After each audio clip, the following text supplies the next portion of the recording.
শুধু আজ এটা দিয়ে স্টার্ট করছি যে হরমোনের কিছু বেসিক ফিচার্স। এটা তোমরা সবাই জানো, ছোটবেলা থেকে পড়ছো, তবু আমি আরেকবার বলছি যে প্রতিটা হরমোন বলছে এটা কি হিসাবে কাজ করে, এটা সিগন্যালিং মলিকিউল হিসাবে কাজ করে। কি হিসাবে কাজ করে? এটা হচ্ছে সিগন্যালিং মলিকিউল, ঠিক তো? এটা শুধুমাত্র বার্তা বহন করে, হরমোনের হচ্ছে এটাই কাজ। হরমোন কোনোদিন নিজে কোনো কাজ করে না, এটা মাথায় রাখো সবার প্রথমে। যে আমরা বলি যে অক্সিন কি করে দিল, ফোটোট্রপিক চলন করে দিল, অক্সিন কি করে দিল, এপিক্যাল ডমিনেন্স ব্রিং করলো, ঠিক তো? এটা আমরা ভুল কথা বলি। অ্যাকচুয়ালি হরমোন কিছু করে না, হরমোন শুধু মেসেজ ক্যারি করে। হরমোন শুধু মেসেজ ক্যারি করে, হরমোন অন্য কাউকে দিয়ে কাজটা করায়। নর্মালি কি হয়, এনজাইমসকে দিয়ে সে কাজটা করায়। তাহলে হরমোন অলওয়েজ একটা সিগন্যালিং মলিকিউল, এটা মাথায় রাখতে হবে যে সে সবসময় সিগন্যালকে ক্যারি করে। এবং দ্বিতীয় কথা আমরা শিখবো যে সিগন্যাল মলিকিউল হিসেবে যদি সে কাজ করে, তো সে কেমন সিগন্যালিং মলিকিউল হিসেবে কাজ করে। বলছে hormone always act as first Messenger. কি হিসাবে কাজ করে? সে ফার্স্ট মেসেঞ্জার হিসেবে কাজ করে, সে জীবনে কোনদিন সেকেন্ড মেসেঞ্জার হিসেবে কাজ করে না, ঠিক তো? সে সবসময় কি মেসেঞ্জার হিসেবে কাজ করে? ফার্স্ট মেসেঞ্জার হিসেবে কাজ করে। আমি শুধু তোমাদের এই দুটো তথ্য দিয়ে রাখলাম। এই দুটো তথ্যের উপর বিশেষ করে আমরা একটা কথা বলি যে hormone is a chemical coordinator. এটা কি? এটাকে আমরা বলি কেমিক্যাল কোঅর্ডিনেটর, ঠিক তো? যে it is a chemical and coordinate between the organs. যে রুটের সাথে ধরে নাও যে একদম সুট এপেক্সের বা লিফের ডিরেক্ট কোনো কানেকশন নেই বাবা, এরা দূরে দূরে মানে দূরে দূরে অবস্থিত, কিন্তু এদের দুজনকে কানেক্ট করে কি? একটা কেমিক্যাল। যে পাতায় যদি কিছু গন্ডগোল হয় সেটা রুট জানতে পারে কিভাবে, যে এই মেসেজটাকে ক্যারি করে বা দুজনের মধ্যে কানেকশনটাকে বজায় কে রাখে একটা কেমিক্যাল, যার নাম হচ্ছে hormone. That's why we call hormone as a chemical coordinator. এটা মাথায় রাখতে হবে। হ্যাঁ, যেমনি অ্যানিমালস এর ক্ষেত্রে আরেকটা কোঅর্ডিনেটর হয় যেটাকে বলা হয় ফিজিক্যাল কোঅর্ডিনেটর। এখানে কিন্তু ডিরেক্ট কানেকশন থাকে, যেটা আমাদের বলি আমরা নার্ভাস সিস্টেম, সেখানে কিন্তু স্নায়ুর কানেকশন থাকে, নিউরনের কানেকশন থাকে, ঠিক তো? কোনো কারণে যদি কানেকশনটা কেটে যায় তাহলে কিন্তু আর কোঅর্ডিনেট করতে পারবে না। তো প্ল্যান্টস এর ক্ষেত্রে কিন্তু এই ফিজিক্যাল কোঅর্ডিনেটর কিন্তু নেই। প্ল্যান্টস এর ক্ষেত্রে শুধুমাত্র কি রয়েছে? প্ল্যান্টস এর ক্ষেত্রে কেমিক্যাল কোঅর্ডিনেটরই রয়েছে। তারাই কি করে এরকম সিগন্যালকে ক্যারি করে। কি করে? সিগন্যালকে ক্যারি করে। কিন্তু কাজটা যে অ্যাকচুয়ালি ফাংশনটাকে ব্রিং আউট করার জন্য অন্য আদার মলিকিউলস আছে, এনজাইমস আছে বা অন্য কোনো মলিকিউলস আছে যারা কি করে? কাজটা জীবনে কোনোদিন হরমোন করে না। Hormone always act as first Messenger, এবং হরমোন ইজ এ এটা সিগন্যালিং মলিকিউল। এই দুটো কথা মাথায় রেখে আমি স্টার্ট করছি, এগুলো তোমরা জানো।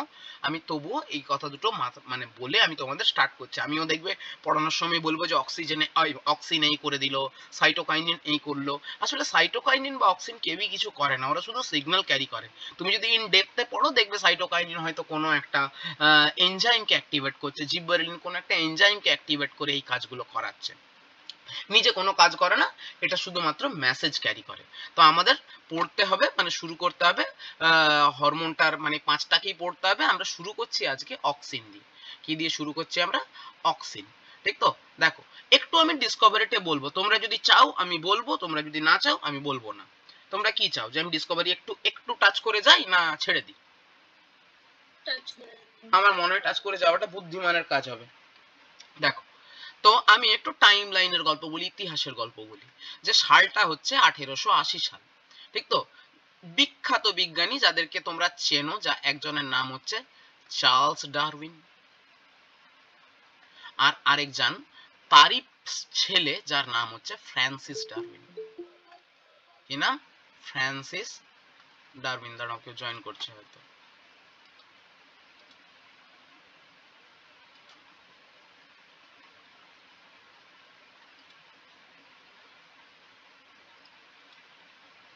ঠিক আছে, আমি কি বললাম? একজনের নাম হচ্ছে চার্লস ডারউইন, এবং চার্লস ডারউইনেরই ছেলে যার নাম হচ্ছে ফ্রান্সিস ডারউইন। তারা কি নিয়ে কাজ করছিলেন? যে লাইট, কি বলছিলেন? যে লাইট কিভাবে প্ল্যান্টকে এফেক্ট করে, যে লাইট যে একটা ফ্যাক্টর, এইটা কি আদতেও কোনো সত্যিকারের কোনো ফ্যাক্টর, যে প্ল্যান্টের উপর কোনো প্রভাব বিস্তার করতে পারে? কি প্ল্যান্টের জন্য কি লাইটটা কোনো ফ্যাক্টর? তারা এই নিয়ে কাজ করছিলেন, এবং এই কাজ করতে করতে তারা একটা জিনিস দেখলেন যে ফটোট্রপিজম বলে একটা ঘটনা হয়। কি নাম?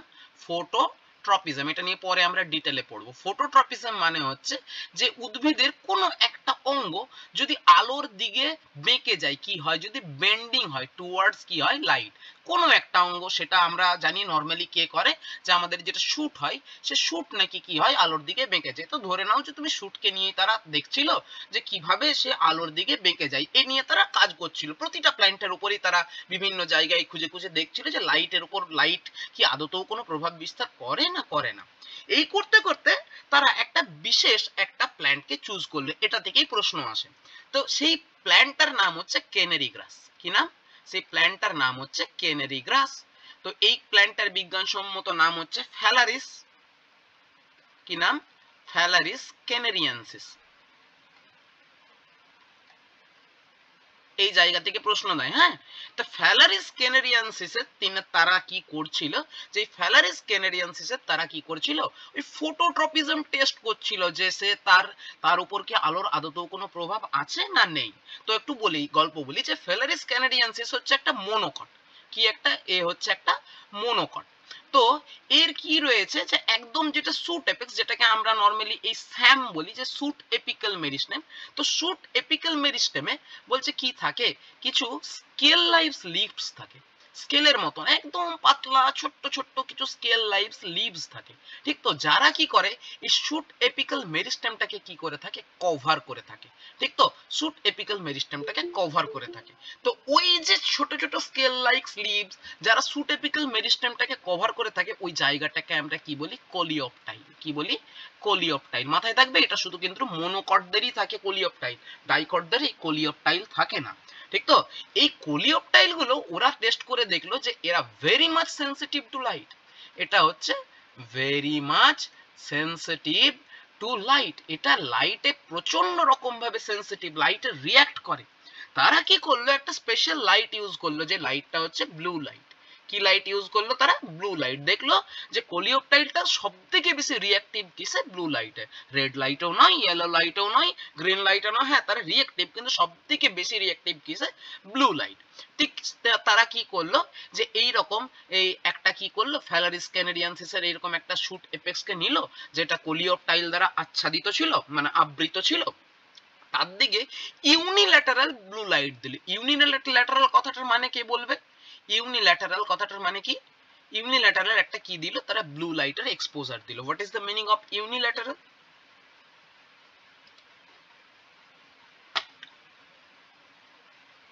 বলো। ইউনিল্যাটারাল কথাটার মানে কি? ইউনিল্যাটারাল কথাটার মানে হচ্ছে একপার্শ্বীয়, মানে যে কোনো এক দিক থেকে দিল, ইউনিফর্ম এক্সপোজারে দিল না। যে এই দিক থেকে মনে করো কি করলো, এরকম একটা টর্চ আছে তার কাছে, যে টর্চটা মনে করো কি ছাড়ে, ব্লু লাইট ছাড়ে, তো এই দিক দিয়ে লাইটটা দিল, ওই দিকে দিল না, এক দিক দিয়ে দিল। আমার কথাটা বোঝাতে পারলাম আমি? যে ইউনিল্যাটারাল রাইট মানে যে কোনো এক দিক দিয়ে লাইট দেবো। যেমন আমাদের হয়তো আমরা কি করে দিলাম, হয়তো সিলিং এ লাইট দিলাম, একদম কি আমাদের যে বাড়ির যে এখানে সিলিং আছে, সেই সিলিং এ লাইট দিলাম, সেই সিলিং এর লাইটটা কিন্তু গোটা রুমে ইউনিফর্মলি কি হবে, সে ছড়াবে, মাথায় আছে সে। এটা কিন্তু ইউনিল্যাটারাল লাইট নয়। আমি কি করলাম, কোনো একটা দেওয়ালে আমি কি বসালাম, একটা লাইট বসালাম, সেইটা কিন্তু এক পাশে লাইটটা আছে। ঠিক তো, সে কি করবে, যে পাশে আছে তার উল্টো দিককে সে বেশি আলোকিত করবে, আর যে পাশে সে আছে সেই দিকটাকে সে কম আলোকিত করবে। ঠিক তো, এটাকে বলা হয় ইউনিল্যাটারাল লাইট। তো কি করলো তারা, ব্লু লাইটের ইউনিল্যাটারাল এক্সপোজার দিল। তো যখনই এরকম এক্সপোজার দিল, দেখলো যে এই কোলিওপটাইল রিজিয়নটার কি হয়েছে, নাকি বেন্ডিং হয়েছে। কি হয়েছে? কোলিওপটাইল রিজিয়নটার নাকি বেন্ডিং হয়েছে। এত দূর অব্দি ব্যাপারটা আমরা সবাই জানি। তারা আরেকটা কনক্লুশন এলো, বলছে নাকি যে একদম যেটা কোলিওপটাইল, একদম যেটা টিপ পোর্শন, একদম যেটা শুট এপেক্স, বলছে সেই পোর্শনটা নাকি বেন্ড করেনি। বেন্ড করেছে কোন জায়গাটা? বেন্ড করেছে তার একটু নিচের অংশটা। ঠিক তো, তো আমরা একদম ওপরের পোর্শনটাকে বলছি এপিক্যাল রিজিয়ন। কি বলছি আমরা? কি বলছি আমরা? Apical region. আর তার নিচের পোর্শনটাকে আমরা কি বলছি? বলছে সাব এপিক্যাল রিজিয়ন। কি বলছি আমরা? এটা হচ্ছে আমার সাব এপিক্যাল রিজিয়ন। তারা লক্ষ্য করে দেখলো যে বেন্ডিংটা কোন জায়গায় হচ্ছে বলো তো? তারা লক্ষ্য করে দেখলো যে এপিক্যাল রিজিয়নটা বেন্ড করছে না, বেন্ড করছে অ্যাকচুয়ালি কোনটা? সাব এপিক্যাল রিজিয়নটা। ঠিক তো, এত এতদূর অবধি তারা কি করলো, নোটিস করলো। এবারে তারা একটা কনক্লুশনে আসবে যে এটার ফলে তারা কি ভাবলো, সেই কনক্লুশনে আসবে। এতদূর অবধি বোঝা হয়েছে? এতদূর অবধি বোঝা হয়েছে? ঠিক। ওরা বলল যে বলছে কোনো একটা, হ্যাঁ কি বলবো বলো, কোনটা বলবো? ওরা দেখলো যে কোলিওপটাইল কি করলো, লাইটকে রিসিভ করলো, পারসিভ করলো, কোলিওপটাইল রিজিয়ন। কিন্তু বেন্ডিংটা বলছে একদম মাথাটাতে হলো না, একটু নিচের অংশে হলো, মানে দ্যাট ইজ সাব এপিক্যাল রিজিয়নে কি হলো, বেন্ডিং হলো। কোন রিজিয়নে বেন্ডিং হলো? সাব এপিক্যাল রিজিয়নে বেন্ডিং হলো। এখান থেকে তারা কি কমেন্ট করলো, এটা তো তারা এক্সপেরিমেন্ট করে দেখলো, এটা থেকে তারা কমেন্ট কি করলো, মানে কি কনক্লুশনে এলো। আমি বলতে পারি, এগোতে পারি? ঠিক তো? তো ওরা এখান থেকে একটা কথা বলল, বলছে কোন নিশ্চয়ই কি রয়েছে, একটা কি রয়েছে, একটা সিগন্যাল রয়েছে। কি রয়েছে? একটা, একটু দাঁড়াও, কি রয়েছে নাকি একটা সিগন্যাল রয়েছে। কি রয়েছে? একটা সিগন্যাল। সেই সিগন্যালটা বলছে, সেই সিগন্যালটা বলছে তৈরি কোথায় হয়, সেই সিগন্যালটা মানে ডেভেলপ হয় বা ক্রিয়েট হয় কোনখানে, টিপ রিজিয়ন। এবং এই সিগন্যালটা কি করে, ট্রাভেল করে কোনখানে, ট্রাভেল করে সাব এপিক্যাল রিজিয়ন। কোনখানে? Sub apical region. এবং এই সাব এপিক্যাল রিজিয়নটার কি করায় নাকি ডিফারেন্সিয়াল গ্রোথ করায়। কি করা হয়? ডিফারেন্সিয়াল কি করে, গ্রোথ করায়। এর ফলেই নাকি কি হয়, নাকি বেন্ডিং হয়। আমি আরো কথাটা বলছি, ভালো করে কথাটা শোনো। যে তারা বললো যে there is a signal which produced at the tip, ঠিক তো? This signal travel to the subapical region where it মানে it creates it develop differential growth, ঠিক তো? সেখানে সে কি করলো, সে নাকি ডিফারেন্সিয়াল গ্রোথ ঘটালো। এই ডিফারেন্সিয়াল গ্রোথের জন্যই নাকি কি হলো, বেন্ডিং হলো। কি হলো? বেন্ডিং হলো। কোন দিকে বেন্ডিংটা হলো বাবা? বলছে টুয়ার্ডস কি হলো, টুয়ার্ডস লাইট হলো। টুয়ার্ডস লাইট, লাইট যে দিক থেকে পড়ছিল সেই দিকে বেন্ডিং হলো। ঠিক তো? এতদূর বোঝা গেছে? বা টুয়ার্ডস ইলুমিনেটেড সাইড, ঠিক তো? যে শেডেড সাইডে ডিফারেন্সিয়াল গ্রোথ যেটা হলো, এরা বললো যে ডিফারেন্সিয়াল গ্রোথ যেটা হয়েছে সেটা কি হয়েছে, কেমন, যেটা শেডেড সাইড ছিল, যেটাতে আলো পড়েনি, শেডেড সাইডে কি হয়েছে, গ্রোথ রেট, যেটা আমি জি আর লিখছি গ্রোথ রেট, সেটা কি বলছে, লো, সেটা কম গ্রোথ হয়েছে। আর যেটা ইলুমিনেটেড সাইড ছিল, যেটা ইলুমিনেটেড মানে যে জায়গায় লাইটটা পড়েছে, যেটা ইলুমিনেটেড সাইড ছিল, সেই জায়গায় গ্রোথ রেট জি আর লিখছি, সেটা কি লিখছি, হাই। এর ফলেই কি হয়েছে নাকি বেন্ডিং হয়েছে, কোন দিকে, টুয়ার্ডস লাইট। বোঝা গেছে? তো কি বলছে আরেকবার বলছি, তারা বললো যে সিগন্যাল ক্রিয়েট হয়েছে এট দ্য টিপে, যেটা ট্রাভেল করেছে সাব এপিক্যাল রিজিয়নে, মানে নিচে নেমে গেছে জাস্ট। ফলে ওই যায় অঞ্চলের কি করেছে, তারা নাকি ডিফারেন্সিয়াল গ্রোথ করেছে। শেডেড সাইডে কম গ্রোথ করিয়েছে, আর ইলুমিনেটেড সাইডে বেশি গ্রোথ করিয়েছে। এর ফলে কি হয়েছে, গোটা শুট এপেক্সটা ইলুমিনেটেড সাইডে কি হয়ে গেছে, বেঁকে গেছে। এতদূর অবধি বোঝা গেল? এতদূর অবধি বোঝা গেল? ক্লিয়ার? হ্যাঁ? তাহলে কি এখানে প্রবলেম হলো, এটা কি বলে যেতে পারেনি, এবার আমরা সেগুলো বলবো। তারা এই সিগন্যালের নেচারটা বলে যেতে পারেনি, যে এটা কি ধরনের সিগন্যাল, এটা ফিজিক্যাল সিগন্যাল না এটা কেমিক্যাল সিগন্যাল না এটা অন্য কিছু, সেটা বাবা তারা কিন্তু কমেন্ট করে যেতে পারেনি। যে সিগন্যালটা কি ধরনের signal, the type of signal, তারা কিন্তু সেটা বলে যেতে পারেনি। এতদূর বোঝা গেল? বোঝা গেছে? হ্যাঁ, হয়েছে? তারা আরেকটা টেস্ট করলো। কি করলো, ওই যে কোলিওপটাইল রিজিয়ন ছিল, মানে একদম যেটা শুট এপেক্স ছিল না, সেই শুট এপেক্সে তারা কি করে দিল, ফয়েল দিয়ে কভার করে দিল, অ্যালুমিনিয়াম ফয়েল দিয়ে গোটা শুট এপেক্স রিজিয়নটাকে কি করে দিল, কভার করে দিল, হ্যাঁ, ঢেকে দিল। ঢেকে দেওয়ার পর আবার সেম লাইট চালালো, এই ব্লু ইউনিল্যাটারাল লাইট চালালো। দেখলো যখন আমি এপিক্যাল পোরশনটাকে ঢেকে দিয়েছি, দেখলো কি হচ্ছে না, কোনো বেন্ডিং হচ্ছে না, কোনো বেন্ডিং হচ্ছে না। তারা এখান থেকে আরেকটা কনক্লুশনে সিওর হলো, কনক্লুশন তারা দিয়েই দিয়েছিল, যে লাইটের জন্যই কি হচ্ছে নাকি বেন্ডিং হচ্ছে। এই লাইটে কি করছে, এই সিগন্যালটাকে প্রডিউস করছে, যার জন্য কি হচ্ছে, সাব এপিক্যাল রিজিয়নে ডিফারেন্সিয়াল গ্রোথ হচ্ছে, এবং গোটা শুটটা কি হয়ে যাচ্ছে, শুট এপেক্সটা কোন দিকে বেঁকে যাচ্ছে, লাইটের দিকে, সে কি হচ্ছে, বেন্ডিং হচ্ছে। আমার কথাটা বোঝা গেল? ব্যাস, এই বলে ছেলে এবং তার বাবা দুজনেই ধরো তাদের গল্প শেষ হলো। এগোবো এগোবো ঠিক তো? এই বলে তাদের গল্প শেষ হলো। এরপরে আরেকজন এলো, তাদের নাম হচ্ছে 1913 সালের গল্প। কত সালের গল্প এটা? 1913 সালের গল্প। তাদের দুজন বিজ্ঞানীর নাম হচ্ছে বয়সন অ্যান্ড জেনসেন।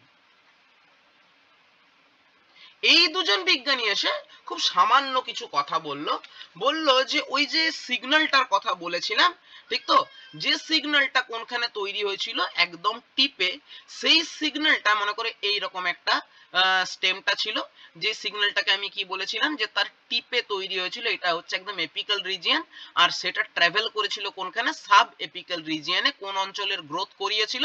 সাব এপিক্যাল রিজিয়নের কি করেছিল? গ্রোথ করেছিল। তো বলছে এই সিগন্যালটাকে যদি মনে করো এই জায়গায়, বলছে আমরা কি করি যদি এই জায়গায় যদি একটা সানমাইকা, জানো তো সানমাইকা নাম শুনেছো তো? হ্যাঁ, সানমাইকার নাম শুনেছো তো? মাইকা মাইকা যেগুলো প্লাইউডের উপরে লাগানো হয়, শুনেছো তো? তো কি করলো, তাদের কাছে মাইকা ব্লক ছিল। কি ছিল? মাইকা ব্লক বলছি, মাইকা সিট ছিল, লিখে নাও। কি লিখছিল? তাদের কাছে মাইকার শিট ছিল, ঠিক তো? তারা কি করলো, ঠিক এই এপিক্যাল রিজিয়ন, এটাকে আমি এ আর লিখছি, আর এটাকে লিখছি সাব এপিক্যাল রিজিয়ন সার, এই দুইয়ের মাঝখানে কি ঢুকিয়ে দিল বলতো? জোর করে এখানে একটা কুঁচে নিয়ে কি ঢুকিয়ে দিল? একটা মাইকার একটা শীটকে ঢুকিয়ে দিল। দেখলো, ঢুকিয়ে দেওয়ার পর দেখলো তাদেরকে লাইট দিল, লাইট এলো, কিন্তু দেখলো কি হচ্ছে না, তার কি হচ্ছে না? বেন্ডিং হচ্ছে না, কোনো বেন্ডিং হচ্ছে না। আমার কথাটা বোঝো, যে কি বলছে, যখন সাব এপিক্যাল আর এপিক্যাল এই দুই রিজিয়নের মাঝখানে মাইকা ঢুকিয়ে দেওয়া হলো, দেখলো কোনো বেন্ডিং হচ্ছে না, লাইট রিসিভ করছে, কিন্তু ওই সাব এপিক্যাল রিজিয়নের ডিফারেন্সিয়াল গ্রোথও হচ্ছে না, এর ফলে কি হচ্ছে না? বেন্ডিংও হচ্ছে না, ঠিক তো? তারা সেকেন্ড আরেকটা পরীক্ষা করলো, বলছে এবারে তারা মাইকা ঢোকায়নি, এবারে তারা কি করলো, এবারে তারা কি করলো, যে মাইকার জায়গায় কি করলো, একটা জিলাটিন ব্লককে ঢোকালো। কি ঢোকালো? একটা gelatine block. What is the meaning of gelatine block? আমি তোমাদেরকে ক্লিয়ার করে বলে দিচ্ছি, যে এখানে এগার এগার নিল। কি নিল তারা? এগার এগার। এগার এগার জানো আশা করি, হ্যাঁ? এগার এগারের কি করলো, এরকম ছোট ছোট ব্লক বানালো, সেই এগার এগারের ব্লকটাকে কি করলো, এই দুজনের মাঝখানে কি করে দিল? দিয়ে দিল, ঠিক তো? এরপরে তারা যখন লাইট চালালো, লাইট চালিয়ে দেখলো যে এই এপিক্যাল রিজিয়ন থেকে সাব এপিক্যাল রিজিয়নে ওই সিগন্যালটা যাচ্ছে, এবং সাব এপিক্যাল রিজিয়নের কি হচ্ছে নাকি? বেন্ডিংটা হচ্ছে। কখন? যখন আমি জিলেটিন ব্লক মানে এগার এগারের ব্লক দিলাম, তখন নাকি দেখলাম বেন্ডিংটা হচ্ছে। তারা এখান থেকে কি কমেন্ট করলো? তারা কমেন্ট কিছু করে যেতে পারেনি, তারা শুধু একটাই কথা বললো, যে একটা এমন টাইপের সিগন্যাল, যে সিগন্যালটা হতে পারে কোনো লিকুইড সিগন্যাল, যে কি করতে পারছে না, মাইকাকে ভেদ করে আসতে পারছে না, কিন্তু এগার এগারকে তারা কি করে আসতে পারছে? তারা ভেদ করে আসতে পারছে, মানে এগার এগারের মধ্যে তারা ডিফিউজ হতে পারছে, কিন্তু মাইকা দিয়ে তারা কি হতে পারছে না? ডিফিউজ হতে পারছে না। হয়ে গেছে? হয়ে গেছে, এদের গল্প এখানেই শেষ। এবারে সালটা চলে এলো 1919 সাল। তো একজন বিজ্ঞানী যার নাম হচ্ছে পাল, যার নাম হচ্ছে কি? পাল, মানে প্যাল। তো সে শুধু একটি কথা বলল, যে এই যে স্টিমুলাসটা আছে, মানে এই যে সিগন্যালটা আছে, এই যে সিগন্যালটা আছে বা যা স্টিমুলাসটা আছে যাই বলো, সেটা কেমিক্যাল ইন নেচার। বড় কথা বলেছিলেন, সেটা হচ্ছে কেমিক্যাল ইন নেচার। আজকে আমাদের পড়ে মনে হতে পারে যে এটা আবার কি বললে, এটা তো আমরা আগেই জানি। তো তিনি শুধু কনক্লুড করলেন যে যে সিগন্যালটার কথা চার্লস ডারউইন এবং ফ্রান্সিস ডারউইন বলে গেছিল, যেটা নিয়ে বয়সন এবং জেনসেন কাজ করে গেছিল, সেই কেমিক্যালটা আসলে কেমিক্যাল, মানে যেই সেই সিগন্যালটা আসলে কেমিক্যাল ইন নেচার, ঠিক তো? ওটা কেমিক্যাল সিগন্যাল, ঠিক তো? এরপরে আসল বিজ্ঞানীর কথা আসি। এটা কততে চলে যায়? আমি 1926 সালে চলে যাই। কত সালে চলে যাই? 1926। এর ভদ্রলোকের নাম হচ্ছে ফ্রিস্ট ওয়েন্ট, ঠিক তো? F went. এই ভদ্রলোক কি করলো, তিনি প্ল্যান্টটাকে অন্য চুজ করলো। কি প্ল্যান্টকে চুজ করলো? ওট, ঠিক তো? ওটের বিজ্ঞানসম্মত নাম অ্যাভেনা স্যাটাইভা। আমি আরো বলছি, এটা থেকে প্রশ্ন আসে, এই যে কোন প্ল্যান্ট নিয়ে কাজ করেছিল, হ্যাঁ, এফ ডাব্লিউ ওয়েন্ট কোন প্ল্যান্ট নিয়ে কাজ করেছিল, তোমাকে বলতে হবে যে এটা তিনি কি নিয়ে কাজ করেছিল? অ্যাভেনা স্যাটাইভা নিয়ে কাজ করেছিল, ওট নিয়ে কাজ করেছিল, ঠিক? দেখো তিনি কি করলেন।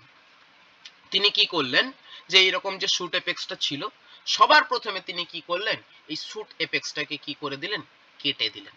একটা কাঁচি নিয়ে বা একটা ছুরি নিয়ে কি করলেন তিনি, এই শুট এপেক্সটাকে কি করে দিলেন, এই কাঁচি নিয়ে তিনি কেটে দিলেন। এরকম শুট এপেক্স কেটে দেওয়া বা মাথা কেটে দেওয়াকে আমরা কি বলি, ডিক্যাপিটেশন। কি বলি আমরা, ডিক্যাপিটেশন। এই টার্মগুলো আমার কাজে লাগবে। একে কি বলা হয়, ডিক্যাপিটেশন বা ডিক্যাপিটেট করলেন। তো এরকম কেটে দেওয়াকে কি বলা হয়, ডিক্যাপিটেশন। তাদেরকে কি করলেন, এই যে এরকম ডিক্যাপিটেটেড যে এই মাথাগুলো, যে শুট এপিক্যাল মেরিস্টেমটাকে যাদের মাথাগুলোকে কেটে দিয়েছে, তাদেরকে কি করলেন, এই রকম একটা কি করলেন, এইরকম একটা কি করলেন, একটা তিনি কালচার মিডিয়া বানালেন। সেখানে এগার এগার দিয়ে কি বানালেন, কালচার মিডিয়াটা বানালেন। সেখানে প্রচুর এগার এগার আছে, ঠিক আছে। এবার কি করলেন, এই যে ডিক্যাপিটেটেড স্টেম গুলো, যে শুট এপেক্স গুলো, এরকম এই শুট এপেক্স গুলোকে, ডিক্যাপিটেটেড শুট এপেক্স গুলোকে এই এগার এগার এই মিডিয়াটার মধ্যে তিনি কি করে দিলেন, রেখে দিলেন। এগার এগার মিডিয়াটার মধ্যে তিনি রেখে দিলেন। আমার কথাটা বোঝা গেল? কি করলেন, এগার এগারের যেরকম একটা কালচার মিডিয়া বানাই আমরা মাইক্রোবায়োলজির সময়, যে ব্যাকটেরিয়াল কালচার দেখবো, তো সেই রকমই একটা পেট্রি প্লেটে তিনি কি করলেন, এরকম এগার এগারের একটা মিডিয়া বানালেন। সেই মিডিয়াটাই কি করলেন, এইরকম ডিক্যাপিটেড যে টিপ গুলো আছে, ডিক্যাপিটেড টিপ গুলোকে তিনি রেখে দিলেন। ঠিক তো? তার আগে কি করেছিলেন, এই ডিক্যাপিটেশনের আগে প্রতিজনকে তিনি লাইট দিয়েছিলেন। প্রতিজনকে তিনি কি দিয়েছিলেন, লাইট দিয়েছিলেন। লাইট দিয়ে মনে করো 2 ঘন্টা 3 ঘন্টা রেখে দিয়েছিলেন। তারপর তিনি ডিক্যাপিটেট করেছেন, এবং ডিক্যাপিটেট করার পর তাদেরকে ওই পেট্রি প্লেটটাই এরকম ভাবে বসিয়ে দিয়েছেন, যেরকম আমি দেখিয়েছি। এতদূর বোঝা গেল? এতদূর বোঝা গেছে? হয়েছে? এগোবো? এগোবো? ঠিক। তাইলে দেখো, স্টেম গুলোকে তিনি, ডিক্যাপিটেড স্টেম গুলোকে কিন্তু তিনি রেখে দিলেন। এমন না যে ক্যাপিটেশনের পর যে বাকি যে স্টেমের অংশটা পড়ে থাকলো সেটাকে তিনি ফেলে দিলেন, সেটাকে তিনি রেখে দিলেন। এবার কি করলো, এই রকম যে এই এগার এগারের যে মিডিয়াটা বানিয়েছিলেন, সেখানে যে ডিক্যাপিটেড টিপ গুলো ছিল, সেগুলোকে তিনি হয়তো মনে করো 2 থেকে 3 ঘন্টা রেখে দিলেন। ঠিক তো? 2 থেকে 3 ঘন্টা রাখার পর কি করলেন বলতো, এই যে টিপ গুলো ছিল, সেই প্রতিটা টিপকে তিনি কি করে দিলেন, তুলে দিলেন, এবং তুলে ফেলে দিলেন, তুলে বাইরে ফেলে দিলেন, যে না, এগুলোর আমার আর দরকার নেই। ডিক্যাপিটেটেড যে টিপ গুলো ছিল, সেগুলোকে প্রতিটাকে তুলে তিনি কি করে দিলেন, একদম ডাস্টবিনে ফেলে দিলেন। ফেলার পর তিনি কি করলেন, যে এগার এগারের যে এই যে মিডিয়াটা ছিল না, সেটাকে জন্মদিনের কেক কাটার মতন কাটলেন। জন্মদিনের কেক কাটার মতন তিনি খন্ড খন্ড করে ব্লক হিসেবে, মানে স্কোয়ার ব্লক হিসেবে তিনি কেটে নিলেন। নিয়ে কি করলেন, এই একটা ব্লককে, মানে প্রতিটা ব্লককে, আমি তোমাদের একটা দিয়ে উদাহরণ দিচ্ছি, একটা ব্লককে তুলে এসে তিনি কি করলেন, ওই যে ডিক্যাপিটেটেড স্টেমটা তার সাথে সাইড করে লাগালেন। মানে একদম মাথায় মাথায় লাগালেন না, কি করলেন, একটু সাইড করে লাগালেন। ঠিক তো? লাগানোর পর দেখলো যে কি হচ্ছে, এখানে কোনো লাইটও দিলেন না তিনি, শুধু মাথায় প্লেস করে দিলেন, কোনো লাইট নেই, নো লাইট, কোনো লাইটও দিলেন না। কি দেখলেন, যে বিনা লাইট দেওয়া সত্ত্বেও কি হচ্ছে, এই স্টেমটার কি হচ্ছে নাকি, ওই ডিক্যাপিটেটেড স্টেমটারই কি হচ্ছে নাকি, ডিক্যাপিটেড স্টেমটারই কি হচ্ছে নাকি, বেন্ডিং হচ্ছে। কি হচ্ছে, বেন্ডিং হচ্ছে। তার নাকি কি হচ্ছে, বেন্ডিং হচ্ছে। কোন দিকে বেন্ডিং হচ্ছে, যেদিকে এটা বলা মুশকিল, যে বেন্ডিং দেখেছিলেন তিনি, দেখেছিলেন যে একটা হুক ফরমেশন হচ্ছে, জাস্ট বেন্ডিং হচ্ছে। তিনি কমেন্ট করলেন যে এটা কেমিক্যাল ইন নেচার, যার যেটা কোনখানে তৈরি হয়েছিল, যেটা তৈরি হয়েছিল শুট এপিক্যাল মেরিস্টেমে। সেই শুট এপিক্যাল মেরিস্টেম থেকে সে কোথায় মুভ করে, সে মুভ করে সাব এপিক্যাল রিজিয়নের দিকে, এবং ওই অঞ্চলের ডিফারেন্সিয়াল গ্রোথ করায়, এবং ডিফারেন্সিয়াল গ্রোথ করিয়ে সে কি করে, ডিফারেন্সিয়াল গ্রোথ করিয়ে সে মানে বেন্ডিং ঘটায়। বোঝা গেছে? তার কাছে পুরো ঘটনাটা ক্লিয়ার হলো। তিনি এটাও দেখিয়ে দিলেন যে লাইট এটা সিনথেসিস করতে সাহায্য করে। একবার যদি সিনথেসিস হয়ে যায়, দেখো এগারের মধ্যে থেকে ওতে কি দেখালো, বেন্ডিং দেখালো। তো মানে ব্যাপারটা কি হয়েছিল, ওই যে ডিক্যাপিটেটেড স্টেম গুলো যখন এগারের মধ্যে রেখেছিলেন না, ওই ডিক্যাপিটেটেড স্টেম থেকে কি বলছে, কোনো একটা কেমিক্যাল বা সিগন্যালটা কি হয়েছিল, এগার গুলোর মধ্যে ডিফিউজ করে গেছিল। কি করেছিলেন, এগার গুলোর মধ্যে ডিফিউজ করে গেছিল। এবার তিনি স্টেম গুলো তুলে দিয়েছেন, শুধু এই এগারের ব্লক গুলোকে কোথায় চাপিয়েছেন, ওই স্টেমটার মাথায় চাপিয়েছে। বলছে এই এগারের ব্লকটাতেই বলছে ওই সিগন্যালটা আছে বাবা, ওই এগারের ব্লকটাতেই ওই সিগন্যালটা আছে, ওই কেমিক্যালটা আছে। যে কেমিক্যালটা কি হয়েছে, যখনই আমি এগারের ব্লকটাকে কোথায় চাপিয়েছি, ওই ডিক্যাপিটেটেড স্টেমটায় চাপিয়েছি, তার মাথায় নেই। তবুও কি বলছে, ওই কেমিক্যালটাই আসো, লাইট মাইট গল্প নয়। বলছে ওই কেমিক্যালটা লাইটের সিনথেসিস হয়। ঠিক তো? সেই কেমিক্যালটা কি হয়েছে বিনা লাইটেই তো তৈরি হয়ে আছে। সেটা বিনা লাইটেই কোন রিজিয়নে মুভ করেছে, নরমালি ডিফিউজ করেছে সাবএপিক্যাল রিজিয়নে, ওই অঞ্চলের কি করে দিয়েছে, গ্রোথ করে দিয়েছে। ডিফারেন্সিয়াল গ্রোথ করেনি এখানে, আচ্ছা তো যেখানে ওই অঞ্চলের গ্রোথ করেছে, গ্রোথ করে তার কি করিয়েছে, বেন্ডিং ঘটেছে। উইদাউট লাইটেই বেন্ডিং হয়েছে। তার থেকে এখান থেকে একটা কনক্লুশন এলেন যে একটা কেমিক্যাল যেটা প্ল্যান্ট তৈরি করতে পারে, কিসের ভাবে, তো কেমন ভাবে তৈরি করতে পারে, যে লাইটের এক্সপোজার পেলে সে ওই কেমিক্যালটাকে তৈরি করতে পারে। ওই কেমিক্যালটা কি করে, বেন্ডিং এর জন্য দায়ী। ওই কেমিক্যালটা বেন্ডিং এর জন্য দায়ী। এই ভদ্রলোক নাম দিলেন, এটার নাম দিলেন অক্সিন। কেমিক্যালটার কি নাম দিলেন তিনি, অক্সিন। কিন্তু একটা দুঃখের বিষয়, এই এফডব্লিউ ওয়েন্ট তিনি কিন্তু অক্সিনকে আইসোলেট করতে পারলেন না। তিনি কিন্তু অক্সিনকে আইসোলেট করতে পারলেন না। তিনি অক্সিনের সমস্ত কিছু বললেন, কিন্তু কিন্তু সে অক্সিনকে আইসোলেট করতে পারলেন না। এর পরবর্তীকালে মোটামুটি 1935-এ চলে গেল। কততে, 1935-এ একজন বিজ্ঞানী এলো যার নাম হচ্ছে কগল, যার নাম হচ্ছে কগল। তিনি ফার্স্ট কি করলো, হিউম্যান ইউরিন থেকে, কোনখান থেকে, হিউম্যান ইউরিন থেকে কাকে আইসোলেট করলেন বলতো, এই অক্সিনকে একদম পিওর ফর্মে আইসোলেট করলেন। অক্সিনকে একদম পিওর ফর্মে আইসোলেট করলেন। আমার কথাটা বোঝা গেল? কগল কি করলেন, হিউম্যান ইউরিনকে আইসোলেট করলেন। আইসোলেট করা মানে একদম পিওর ফর্মে, যে অক্সিনের সাথে যে আমি অক্সিনকে বার করব, অক্সিনের সাথে যেন আর কিচ্ছু না লেগে থাকে, ওইটা যদি আমি করতে পারি তবে আমি আইসোলেট করা বলি। তো ওই এফডব্লিউ ওয়েন্ট আইসোলেটটা করতে পারেনি, মানে হয়তো কোনো একটা প্ল্যান্ট এক্সট্রাক্টকে বার করেছিলেন যার সাথে অক্সিন মিশেছিল, আরো অনেক কেমিক্যাল মিশেছিল, অক্সিনকে তিনি আলাদা করতে পারেননি। কিন্তু ওই কগল কি করলো, হিউম্যান ইউরিন থেকে প্রথম অক্সিনকে আইসোলেট করে দেখালেন। কারণ কি, ওটা হিউম্যান ইউরিন, ওটা তো অ্যানিমাল, অ্যানিমালের শরীরে কি গেছে, প্ল্যান্ট হরমোন গেছে, যে কোনো কাজ করে না প্ল্যান্ট, মানে অ্যানিমালের শরীরে তো ওর কোনো কাজ নেই। তাই ও সিম্পলি কি করেছে, যে অ্যানিমালের যে ডাইজেস্টিভ সিস্টেম রয়েছে, অ্যানিমালের যে কিডনিতে ফিল্ট্রেশন সিস্টেম রয়েছে, ওই ফিল্ট্রেশন এসে কি হয়ে গেছে, বাদ হয়ে গেছে, আলাদা হয়ে গেছে, যেটা নরমালি তখন এফডব্লিউ ওয়েন্ট করতে পারেনি। ওই কিডনির আল্ট্রা ফিল্ট্রেশনে কি হয়ে গেছে, সে আইসোলেট হয়ে গেছে, এবং ইউরিন দিয়ে সে কি হয়ে গেছে, যেহেতু হিউম্যানের কাজের জিনিস নয়, তাই হিউম্যান কি করেছে, ইউরিন দিয়ে সেটাকে বাইরে বের করে দিয়েছে। তো অক্সিনকে পিওর ফর্মে আইসোলেট করা হয়েছিল হিউম্যান ইউরিন দিয়ে। আমার এতক্ষণে কি হলো, গোটা ডিসকভারির গল্প শেষ হলো। বোঝা গেছে ডিসকভারিটা? ঠিক আছে, চল এবারে আমি যেটা পড়বো সেটা হচ্ছে অক্সিনের কেমিক্যাল নেচার। ঠিক, দেখো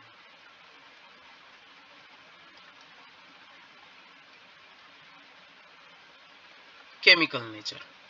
দেখো সবার প্রথমে বলি যে অক্সিনকে যদি কেমিক্যাল নেচার হিসেবে তোমাদের এক লাইনে কিছু লিখতে বলে, তাহলে তোমরা লিখবে যে ইট ইজ এ সাইক্লোপেন্টেন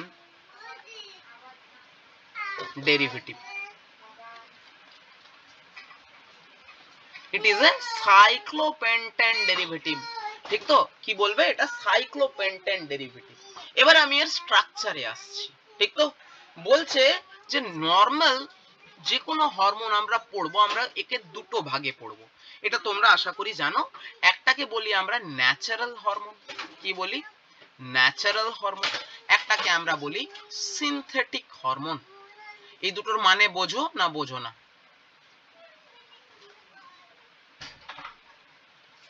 এই দুটোর মানে বোঝো না বোঝো না? হ্যাঁ বলো একটু শুনি।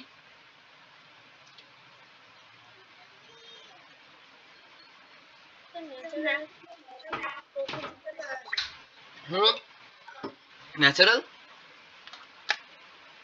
কি বললেন, ন্যাচারাল প্রকৃতি মানে কোথায় সেটা আবার?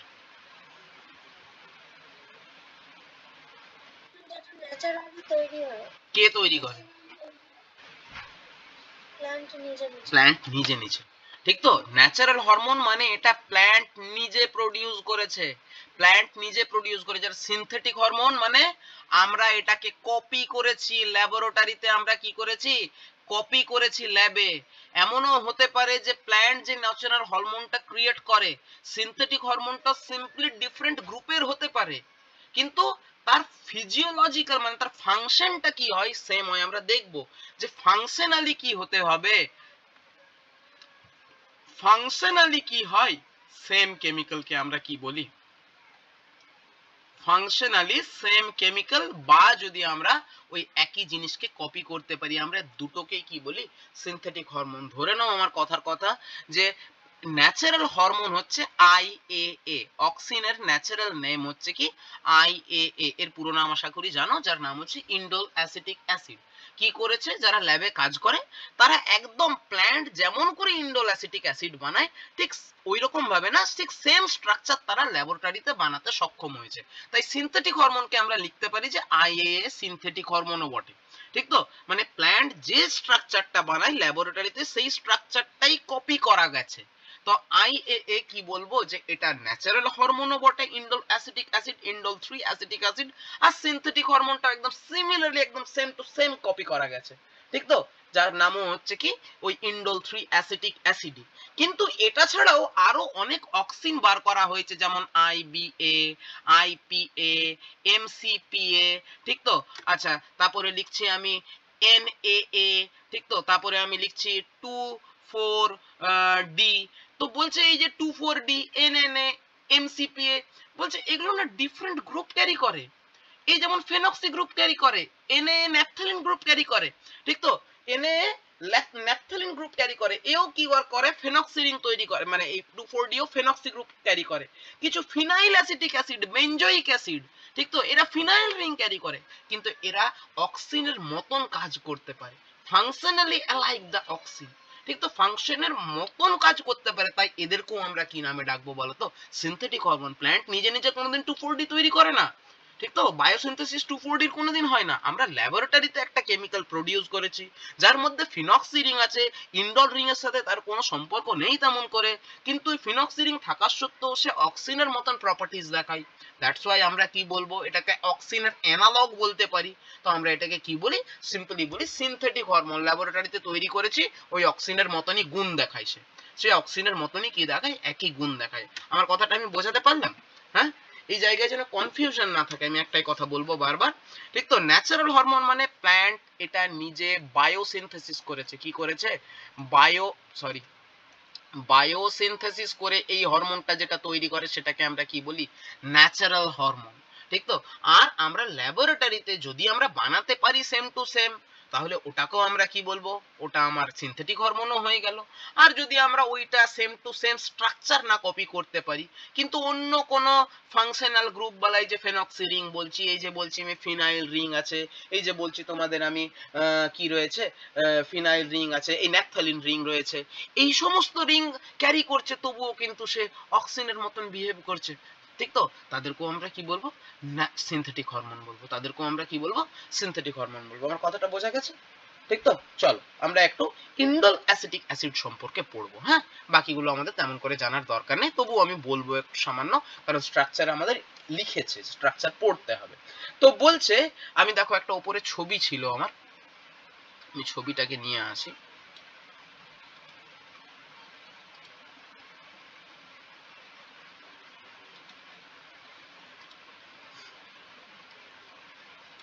দেখো, ন্যাচারাল অক্সিন, যাক তোমরা এটা পড়বে না, আইবি এটা এখন পড়ো না, তোমরা শুধু আই এই হিসেবেই পড়ো, ইন্ডোল 3 অ্যাসিটিক অ্যাসিড।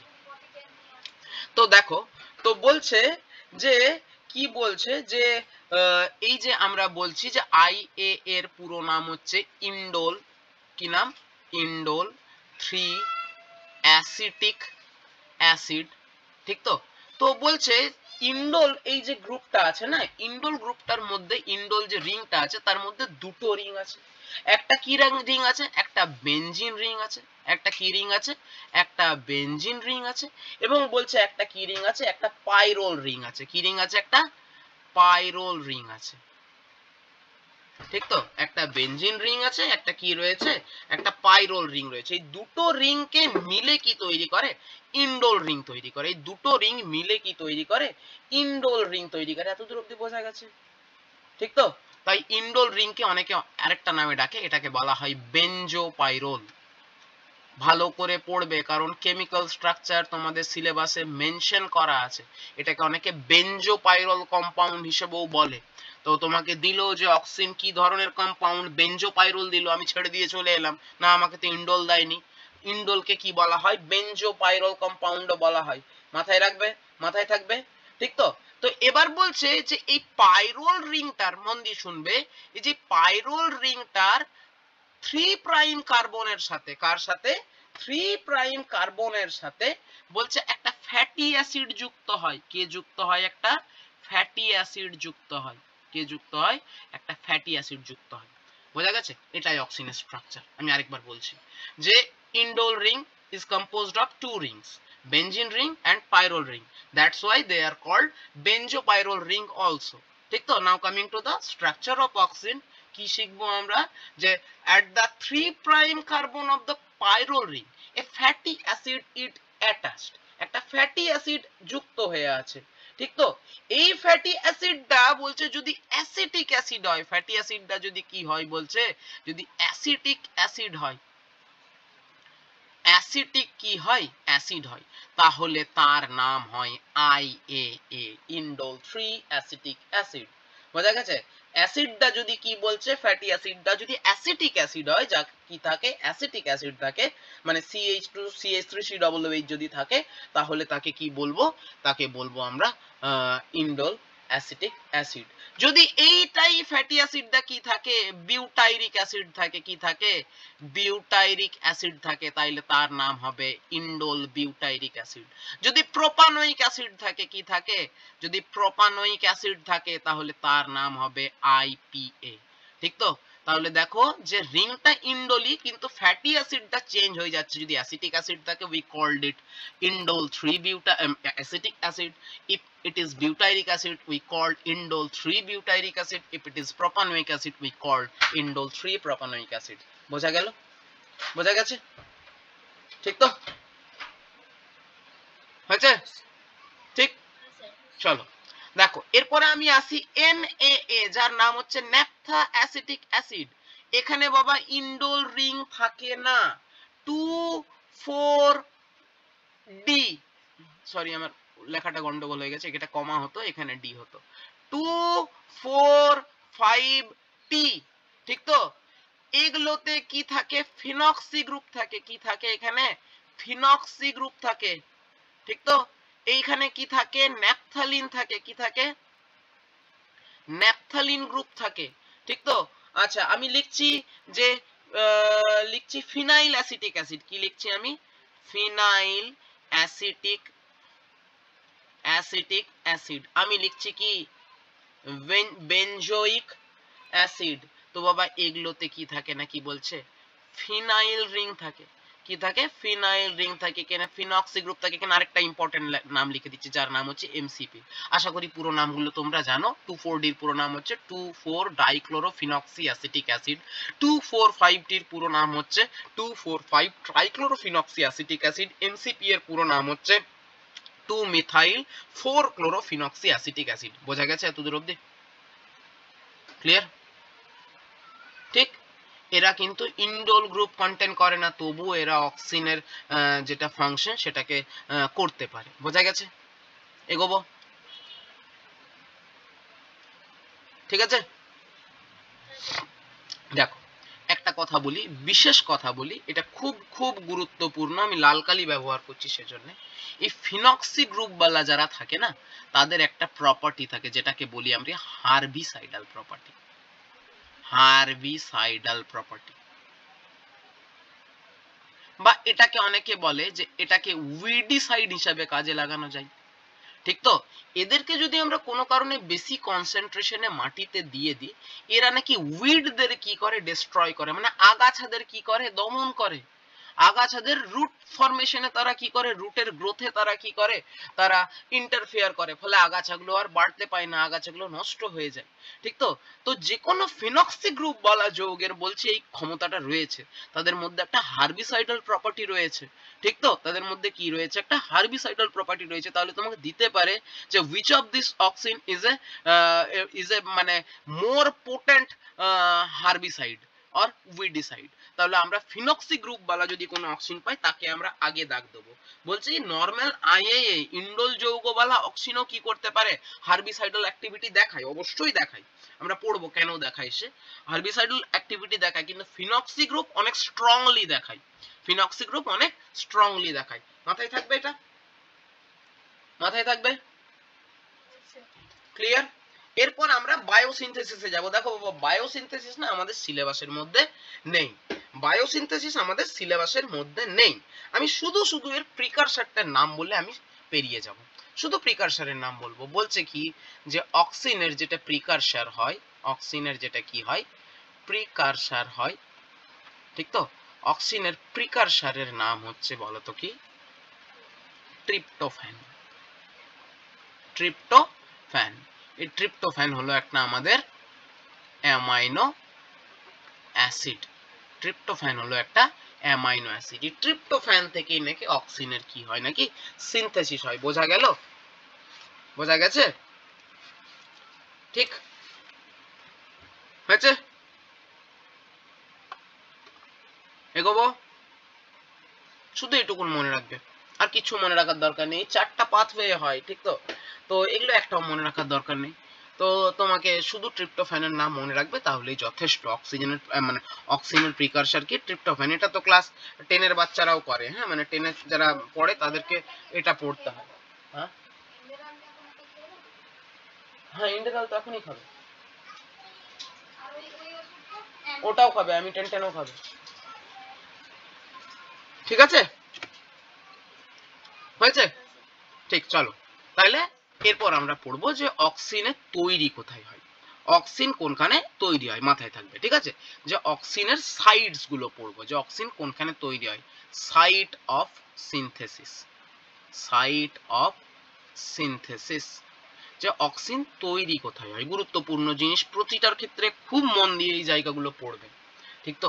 দেখো, সবার প্রথমে আমি বলি যে শুট এপিক্যাল মেরিস্টেম। কি বলছি? Shoot apical meristem. ঠিক তো? এটা হচ্ছে একদম বাবা প্রাইমারি সাইট, সব থেকে বেশি পরিমাণে এখানে তৈরি হয়। আমি আরেকটা জায়গা লিখছি যার নাম হচ্ছে কি? Young leaves. এই দুটো জায়গা হচ্ছে একদম প্রাইমারি সাইট। ঠিক তো? এখানে সব থেকে বেশি পরিমাণে অক্সিজেন তৈরি হয়, সব থেকে বেশি পরিমাণে অক্সিজেন তৈরি এবং সব থেকে ইজিলি অক্সিজেন তৈরি হয়। এটা ছাড়াও আরো কিছু জায়গায় অক্সিজেন তৈরি হয়, একটার নাম লিখছি আমি এন্ডোস্পার্ম। কোথায় তৈরি অক্সিজেন তৈরি হতে পারে? এন্ডোস্পার্মে। এটা ছাড়া কোথায় তৈরি হতে পারে? এমব্রিও নিজে অক্সিজেন তৈরি করতে পারে। পোলেন গ্রেনের মধ্যে কি তৈরি হতে পারে? পোলেন গ্রেনের ডিফারেন্সিয়েশন অক্সিজেন আবার হেল্প করে। ঠিক তো? এবং লাস্ট একটা পয়েন্ট লিখছি যে কোথায় অক্সিজেন তৈরি হতে পারে? রুটও অক্সিজেন তৈরি হতে পারে। তাহলে এতগুলো জায়গা আমি লিখলাম যে এগুলো হচ্ছে আমার অক্সিজেন তৈরি হওয়ার জায়গা। ঠিক তো? কোথায়? এগুলো হচ্ছে অক্সিজেন তৈরি হওয়ার জায়গা। তাহলে সাইট অফ সিনথেসিসে এগুলোকে আমি বললাম যে এগুলো হচ্ছে আমার প্রাইমারি সাইটস। এগুলো হলো আমার প্রাইমারি সাইটস। এগুলোতে সবথেকে বেশি পরিমাণে তৈরি হয় এবং সবথেকে প্রায়োরিটি পাই এই জায়গাগুলোতে অক্সিজেন আগে তৈরি হয়। হয়ে গেছে? আমি এরপরে একটা কথা লিখবো যে ম্যাচিওর লিফ। কি লিখলাম আমি? ম্যাচিওর লিফ এটাও কি তৈরি করতে পারে, মাঝে মাঝে অক্সিজেন তৈরি করে। নরমালি ম্যাচিওর লিফ অক্সিজেন তৈরি করার কথা নয়। আমি কি লিখলাম? ইয়াং লিফ কি তৈরি করে? অক্সিজেন তৈরি করে। কিন্তু ম্যাচিওর লিফও মাঝে মাঝে কি তৈরি করে? অক্সিজেন তৈরি করে। বোঝা গেল? বোঝা গেল? এগোবো?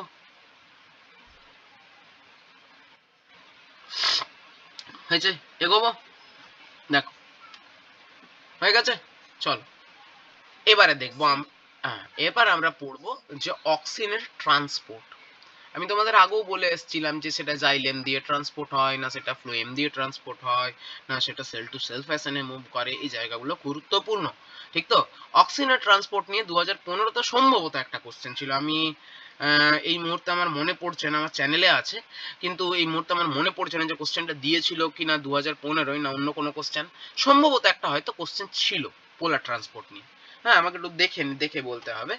তো কি পড়বো? অক্সিজেনের আমরা ট্রান্সপোর্ট পড়ব। দেখো, বলছে আমি কিছুগুলো জিনিসকে ভাগ করি। বলছে যে অক্সিজেনটা কোনখানে তৈরি হয়, যে oxygen produced in shoot apex and young leaf। কি বললাম? অক্সিন, যে অক্সিন গুলো শুট এপেক্সে তৈরি হয় আর ইয়াং লিফে তৈরি হয়, তারা কেমন ভাবে ট্রান্সপোর্ট হয়। সবার প্রথম জানতে হবে যে তারা কোন দিকেই বা ট্রান্সপোর্ট হয়। সবার প্রথমে শিখবো যে যে শুট এপেক্স, আমি স্যাম লিখছি বাবা, শুট এপিক্যাল মেরিস্টেম যদি তৈরি হয় সে নাকি কোনখানে যায়, নাকি সে নাকি রুটের দিকে মুভ করে। কোন দিকে মুভ করে? সে নাকি রুটের দিকে মুভ করে। এবং ইয়াং লিফেও ওয়াই এল লিখছি, সেও নাকি কোন দিকেই মুভ করে? রুটের দিকেই মুভ করে। যদি এক্সেস অক্সিন তৈরি হয় সেও নাকি রুটের দিকেই মুভ করে। তো এই রুটের দিকে যখন মুভ করে, এই মুভমেন্টটাকে আমরা একটা বিশেষ মুভমেন্টের কথা বলি, যে বলি এটা বেসিপেটাল ট্রান্সপোর্ট দেখায়। কি দেখায়? কি দেখায়? এটা নাকি বেসিপেটাল ট্রান্সপোর্ট দেখায়। এই জায়গাটা থেকেই প্রশ্নটা বাবা, এটা কি দেখায়? নাকি বেসিপেটাল ট্রান্সপোর্ট দেখায়। বেসিপেটাল ট্রান্সপোর্ট কথাটার অর্থ হচ্ছে কি, যে বিশেষ জায়গায় যে তৈরি হয়েছে হরমোনটা শুট এপেক্সে কিংবা ইয়াং লিপে, সে কোন দিকেই পার্টিকুলারলি মুভ করছে? Towards root. কোন দিকেই মুভ করছে? Towards root. এই ট্রান্সপোর্টটাকে আমি এটা নিয়ে ডিটেলে যাব না, কারণ সময় লেগে যাবে পড়াতে গেলে। এটা নাকি এটাকে কি বলা হয়? নাকি বেসিপেটাল ট্রান্সপোর্ট বলা হয়।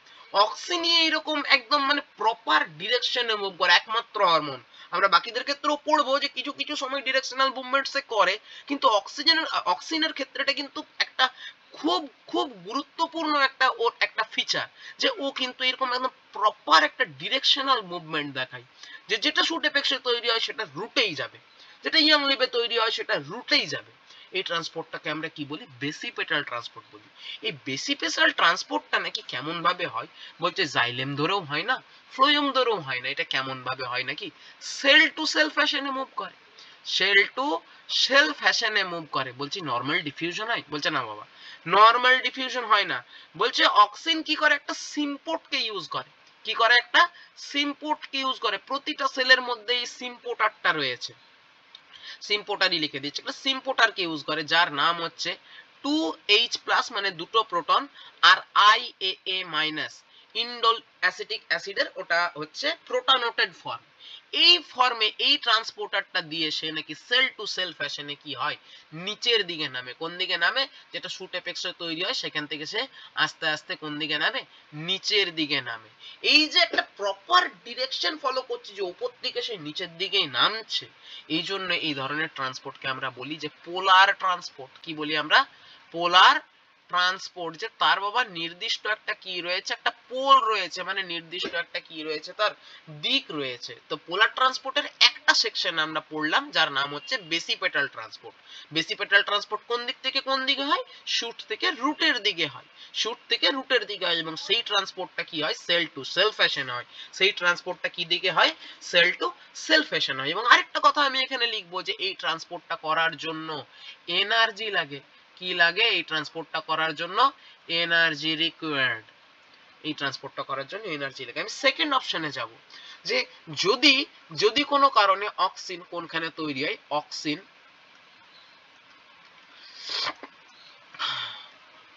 Produced in root. কোনখানে অক্সিন তৈরি হয়েছে বাবা? রুটে তৈরি হয়েছে। বলছে যদি রুটে তৈরি হয়, রুটের তৈরি হওয়া অক্সিন রুটেই থাকলে পারতো, ঝামেলা করে কোন দিকে যায় নাকি সে? শুটের দিকে যায়। তো এখানেও দেখো একটা একটা নির্দিষ্ট একটা দিক, একটা নির্দিষ্ট ডিরেকশনকে ফলো করছে। এই ধরনের ট্রান্সপোর্টকে আমরা কি বলি? অ্যাক্রোপেটাল ট্রান্সপোর্ট। কি বলি আমরা? অ্যাক্রোপেটাল ট্রান্সপোর্ট। কি বলি আমরা? অ্যাক্রোপেটাল ট্রান্সপোর্ট। ঠিক তো? তাহলে এটা হয়ে গেল আমার সেকেন্ড। এই অ্যাক্রোপেটাল ট্রান্সপোর্ট কেমন ভাবে হয় বলছে? যে অ্যাক্রোপেটাল ট্রান্সপোর্ট হয় থ্রু ফ্লোয়েম। কার দ্বারা হয়? ফ্লোয়েম। এবং এটার জন্য কোনো এনার্জি লাগে না, কোনো এনার্জি লাগে না। এবং এটা আমি আরেকটা কথা লিখে দিচ্ছি, গ্র্যাভিটি ইন্ডিপেন্ডেন্ট। মানে ওই যে অভিকর্ষের বিপরীত দিকে ওঠাচ্ছে, এটা ওদের কাছে কোনো ব্যাপার নয়। ফ্লোয়েম এটা নরমালি উপর দিকে আপওয়ার্ড মুভমেন্ট করিয়ে রুট থেকে কোন দিকে নিয়ে যায়? শুটের দিকে নিয়ে যায়। তাহলে এটাও একটা পোল মেনটেন করে। এটাও একটা পোল মেনটেন করে, যে নির্দিষ্ট পোলেই যায়, যে নিচে থেকে কোন দিকে যায়? উপরে যায়। যদি তৈরি কোনখানে হয়? নিচে তৈরি হয়, তাহলে সেটা কোথায় যায়? উপরের দিকে যায়। ঠিক তো? তাহলে এক্ষেত্রে কি হয়? থ্রু ফ্লোয়েম যায়, সেল টু সেল ফ্যাশনে যায় না। এবং কি বলছে এখানে? এনার্জিও লাগে না। এবং সাথে আমি একটা পয়েন্ট কথা লিখলাম, একটা পয়েন্ট মেনশন করলাম, যেটা হচ্ছে গ্র্যাভিটি ইন্ডিপেন্ডেন্ট। এখানে বাবা গ্র্যাভিটির প্রয়োজন হয় না। আমি এখানে আরেকটি কথা লিখবো, যে রুটে যেটা তৈরি হয় আমি বললাম সেটা শুটে যায়। কেমন ভাবে যায়? অ্যাক্রোপেটাল ট্রান্সপোর্টের মাধ্যমে যায়, থ্রু দ্য ফ্লোয়েম যায়। বলছে যদি কোনো কারণে ম্যাচিওর লিফে তৈরি হয়, কোনখানে ম্যাচিওর লিফে তৈরি হয়, সেও নাকি এরকম অ্যাক্রোপেটাল ট্রান্সপোর্ট দেখায়, সেও নাকি কি দেখায়? অ্যাক্রোপেটাল ট্রান্সপোর্ট দেখায়, রুটে হোক বা ম্যাচিওর লিফে হয়। আমি ম্যাচিওর লিফে বলেছি যে কখনো কখনো হয়, নরমালি হয় না, ঠিক তো? নরমালি ইয়াং লিফ হচ্ছে প্রাইমারি সাইট, কিন্তু ম্যাচিওর লিফও অক্সিন কিছু কিছু ক্ষেত্রে তৈরি হয়। সে তখন কি দেখবো যে এরা কি করছে? অ্যাক্রোপেটাল ট্রান্সপোর্ট করছে। বোঝা গেছে? এগোবো এগোবো চলো এবার একটা কথা শিখবো যার নাম হচ্ছে auxin transport inhibitor. Auxin transport inhibitors শিখে রাখো যে এরা বাবা অক্সিনের ট্রান্সপোর্টের সাথে ঝামেলা করে, অক্সিনের ট্রান্সপোর্টে বাধা দেয়, ঠিক তো? আমি একটি নাম লিখবো, অনেক নাম রয়েছে, যদি আসে তো এই নামটাই আসবে, মানে আমি এটা তোমাকে দাবি করেই বলছি, যার নাম হচ্ছে টিবা। টিবার পুরো নাম হচ্ছে 2,3,5 ট্রাই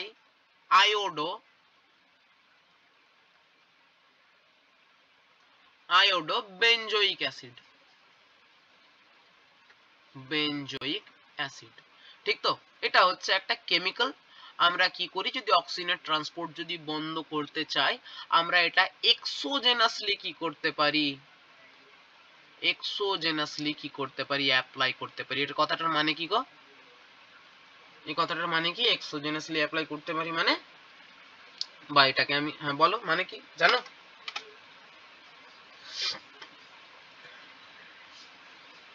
জানো?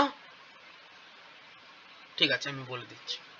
বলছে বাজার থেকে, বাজারে এটা কিনতে পাওয়া যায়, ট্রাইআয়োডো বেঞ্জোইক অ্যাসিড। তুমি বললে তোমাকে বাজারে দেবে, তুমি থলিতে করে কিনে আনলে, আর যে গাছটা তোমার অক্সিজেনের ট্রান্সপোর্ট তোমাকে বন্ধ করতে হবে, নিশ্চয়ই কিছু কারণ আছে, কেন বন্ধ করবো সেগুলোও বলবো, কেন বন্ধ করতে হয়। তুমি কি করলে? ছড়িয়ে দিলে এসে নিয়ে গাছটার উপর, ওই যে গুঁড়ো পদার্থটা তোমাকে পাউডারটা দিল, সেটা তুমি ছড়িয়ে দিলে।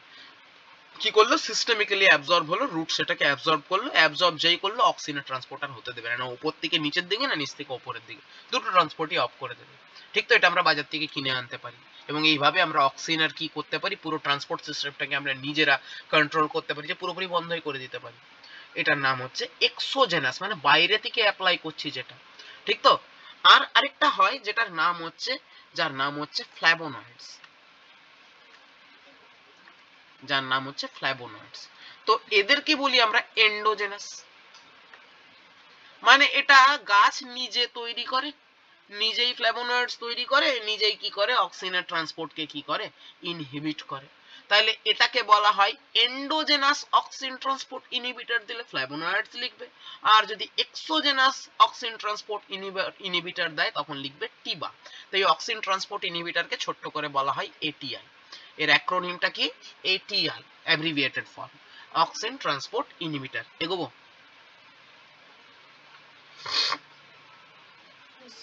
চলো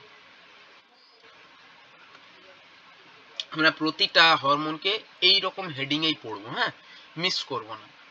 এবার এক দুটোর ক্ষেত্রে কাজে লাগবে না, সেগুলো আমি তোমাদেরকে বলে দেবো, কিন্তু আমরা এই হেডিং এই পড়বো, হ্যাঁ। দেখো, নেক্সট যেটা পড়বো সেটার নাম হচ্ছে, খুব খুব গুরুত্বপূর্ণ, যেটার নাম হচ্ছে অক্সিন কনসেন্ট্রেশন। দেখো, বেশি বলার আমার জায়গা নেই বাবা, হ্যাঁ। তবে তোমাদের আমি একটা কথা বলছি, যে শুটের গ্রোথের জন্য, শুটের গ্রোথের জন্য আর রুটের গ্রোথের জন্য ডিফারেন্ট কনসেন্ট্রেশনের অক্সিন দরকার হয়, ঠিক তো? বলছে শুটের গ্রোথের জন্য, বলছে হাই কনসেন্ট্রেশনের কি লাগে? হাই কনসেন্ট্রেশনের অক্সিন লাগে, মানে অপটিমাল হয়। কোনটা অপটিমাল? হাই কনসেন্ট্রেশনের অক্সিন হচ্ছে শুটের গ্রোথের জন্য অপটিমাল। তার রেঞ্জটা আমরা একটু দেখে নেব, যে 10⁻⁻6 থেকে 10⁻⁻5 মোলার কনসেন্ট্রেশন যদি থাকে, তাহলে দেখব যে এই কনসেন্ট্রেশনটা হাই কনসেন্ট্রেশন হিসেবে গণ্য করা হয়, এবং এই কনসেন্ট্রেশনে শুটের গ্রোথ ভালো হয়। কিন্তু রুটের গ্রোথের জন্য বলছে লো কনসেন্ট্রেশনের অক্সিন দরকার। কি দরকার? লো কনসেন্ট্রেশনের অক্সিজেনের দরকার। কত দরকার বলছে, এটা 10⁻⁹ থেকে 10⁻⁻10 মানে মোলার কনসেন্ট্রেশনের অক্সিজেন যদি হয়, তাহলে সেটা জানি কি রুটের গ্রোথের জন্য ভালো। বক্তব্য হচ্ছে যে লো কনসেন্ট্রেশনের oxygen is optimal for root growth while high concentration of oxygen is optimal for shoot growth। এত দূর অবধি বোঝা গেছে? হ্যাঁ, এবার একটা স্ট্রাইকিং পয়েন্ট বলবো। বলছে হাই কনসেন্ট্রেশনের অক্সিজেন যদি কোনো কারণে কোথায় চলে আসে বলতো, রুটে যদি চলে আসে, রুট তো নিজে নরমালি চট করে করে না হাই কনসেন্ট্রেশনের অক্সিজেন সিনথেসিস করে না নরমালি, মানে বায়োসিনথেসিস করে না। যদি কোনো কারণে শুট থেকে রুটে প্রচুর পরিমাণে অক্সিজেন চলে আসে, প্রচুর পরিমাণে অক্সিজেন চলে আসে, কি করে জানো? এই হাই কনসেন্ট্রেশনের অক্সিজেন কি করে, রুটের গ্রোথকে কি করে দেয়, ইনহিবিট করে দেয়। কি করে দেয়? রুটের গ্রোথকে নাকি ইনহিবিট করে দেয়। খুব খুব গুরুত্বপূর্ণ কথা বললাম আমি, যে হাই কনসেন্ট্রেশনের অক্সিজেন কোনো কারণে যদি রুটে চলে আসে, সেটা কোনো কারণে রুট হয়তো সিনথেসিস করতেও পারে, নরমালি করে না, শুট থেকেই আসে, শুটে হাই কনসেন্ট্রেশন অক্সিজেন তৈরি হয়, সেই কনসেন্ট্রেশনটাই যদি কোথায় চলে আসে, রুটে কোনো কারণে রিচ করে যায় একই কনসেন্ট্রেশন, তাহলে সে কি করবে, রুটের গ্রোথকে ইনহিবিট করবে। কি করবে? রুটের গ্রোথকে ইনহিবিট করবে। কেমন ভাবে ইনহিবিট করে জানো? হাই কনসেন্ট্রেশনের অক্সিজেন নাকি কি তৈরি করতে সাহায্য করে, কি তৈরি করতে সাহায্য করে, ইথিলিন তৈরি করতে সাহায্য করে। ইথিলিনটাই নাকি কি করে, রুটের গ্রোথকে ইনহিবিট করে। কি করে? ইথিলিনটাই নাকি রুটের গ্রোথকে ইনহিবিট করে। বোঝা গেছে? আমরা একটা কথা শিখবো যে হরমোনের কোরিলেশন, যে একটা হরমোন আর হরমোনের সাইনার্জিজম, এই দুটো জিনিস প্ল্যান্ট হরমোনে আমাদের পড়তে হয়। যে কি দেখবো, যে একটা হরমোন মনে করো অক্সিন একটা কাজ করে, মনে করো সে সেল ডিভিশন করছে বা সেলের ইলংগেশন করছে, এ হঠাৎ করে পাশে কাকে পেয়ে গেল, মনে করো যে হঠাৎ করে পাশে জিববেরেলিনকে পেয়ে গেল, দুজনে মিলে একটা অন্যই কাজ করে দিল, যেটা অক্সিজেনের সাথেও মিল নাই, হয়তো সাইটোকাইনিনের সাথেও তেমন ভাবে মিল নেই, একটা ডিফারেন্ট ফাংশন করলো। এই ঘটনাটাকে বলা হয় সাইনার্জিজম, যে দুটো হরমোন একসাথে জয়েন্টলি ফাংশন করছে, এটাকে কি বলা হয় বলতো? সাইনার্জিজম। আবার এরকমও ঘটনা আমরা দেখতে পাবো যে কোথাও মনে করো হাই কনসেন্ট্রেশনের কি তৈরি হয়ে গেছে, অক্সিজেন তৈরি হয়ে গেছে, তাহলে সেখানে হাই কনসেন্ট্রেশনের অক্সিজেন ইথিলিন তৈরি করতে সাহায্য করে, এটাকে বলা হয় হরমোনের মধ্যে কোরিলেশন। আবার দেখবো যে হাই কনসেন্ট্রেশনের অক্সিজেন, যে এবি এর লেভেল, যেটার নাম হচ্ছে অ্যাবসাইসিক অ্যাসিড, এর লেভেলটাকে কি করতে, মানে মেনটেন রাখতে, হাই লেভেলের এবিএ কে মেনটেন রাখতে সাহায্য করছে। এগুলো হচ্ছে হরমোনের মধ্যে কোরিলেশন, যে একটা হরমোন আরেকটা হরমোনের সাথে কোরিলেটেড, ঠিক তো? আরেকটা হরমোনের সাথে কোরিলেটেড, যদি অক্সিজেন বেশি থাকে ইথিলিন বেড়ে যাবে হয়তো কোনো কারণে, ঠিক তো? আবার অ্যাবসাইসিক অ্যাসিড বেড়ে যাবে কোনো, তো ক্ষেত্র বিশেষে, এটা সব সময় হয় না, অর্গান বিশেষে হয়, যে রুটে যদি কোনো কারণে হাই কনসেন্ট্রেশনের অক্সিজেন চলে আসে, ইথিলিন জেনারেট হবে। শুটে কিন্তু হাই কনসেন্ট্রেশনের অক্সিজেন কিন্তু ইথিলিন জেনারেট করতে পারে না, অবাক জিনিস, ঠিক তো? এগুলোর প্রতিটার মলিকুলার একটা কি আছে, ব্যাখ্যা আছে, তো সেই ব্যাখ্যাগুলো আমাদেরকে আশা করি পড়ার প্রয়োজন পড়বে না পিএসসির জন্য অ্যাটলিস্ট।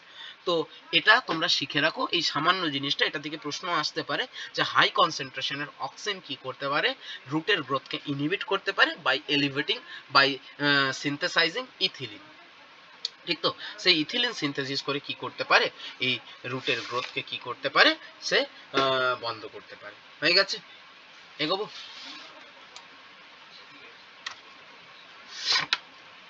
এগোবো, চলো।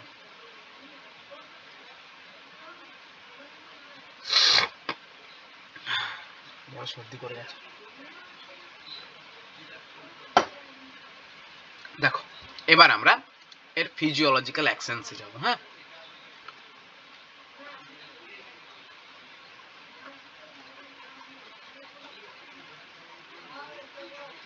দেখো দেখো ফিজিওলজিক্যাল অ্যাকশনস তো বাবা অনেক রয়েছে।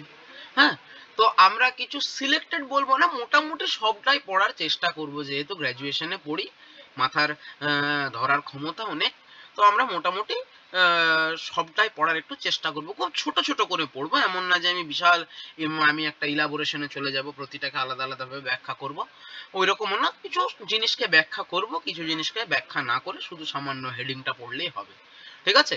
দেখো, আসবে তো শর্ট কোশ্চেন, আসবে তো ডেসক্রিপটিভ নয়। তাহলে ফার্স্ট যেটার নাম হচ্ছে সেল এনলার্জমেন্ট। একটা কথা বলে রাখি, যে প্রতিটা হরমোনেরই আমরা দেখব একটা ওর নিজস্ব, একদম নিজস্ব কি রয়েছে, ওর একটা নেটিভ ফাংশন রয়েছে, ঠিক তো?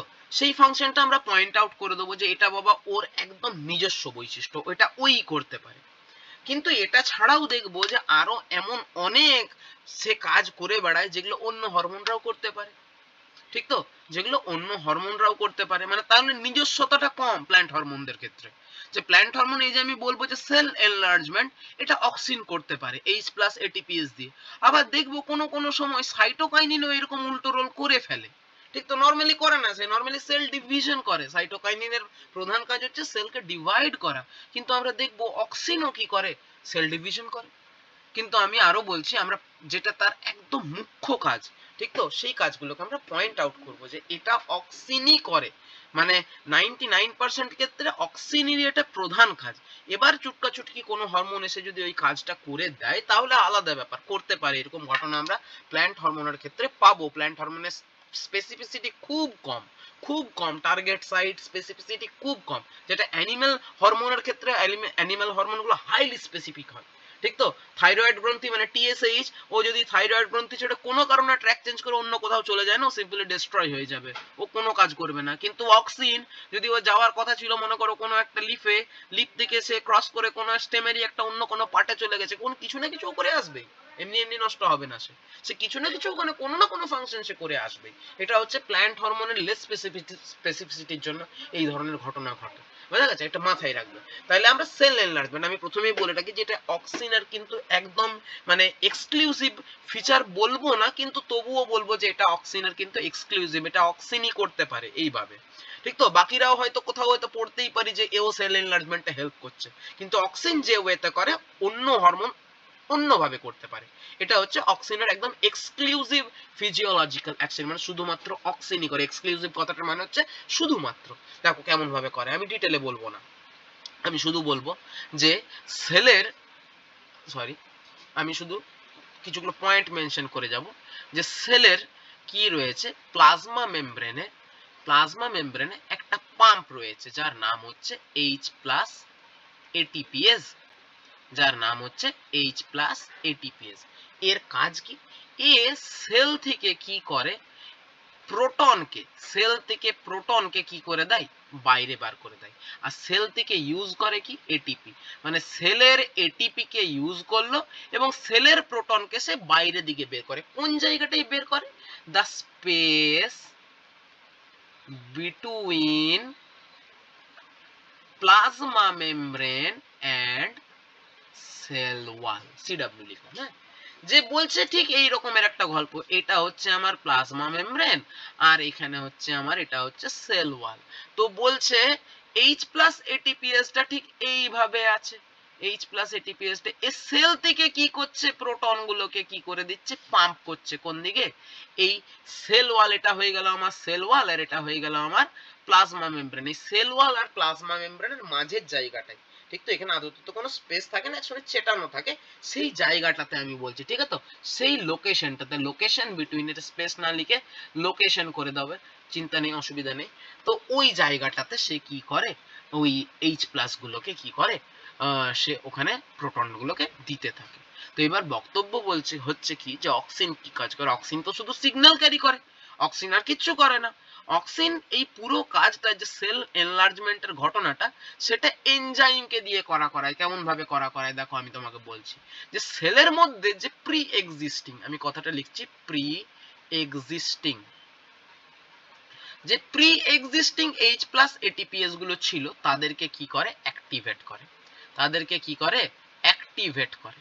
এবং এর সাথে কি করে, এর সাথে কি করে, নতুন নতুন H প্লাস ATPase সিনথেসিসও করায়, সোজা চলে যায় ডিএনএ এর কাছে, সিগন্যালটাকে নিয়ে সেকেন্ড মেসেঞ্জার দিয়ে যায়, সেকেন্ড মেসেঞ্জারকে নিয়ে সোজা ডিএনএ এর কাছে যে বলে যে আমাকে নতুন H প্লাস ATPase করার যে জিনগুলো আছে তার জন্য mRNA সিনথেসিস করে দাও, সেখান থেকে প্রোটিন সিনথেসিস করে নতুন H প্লাস ATPase পাম্প আমাকে তৈরি করে দাও।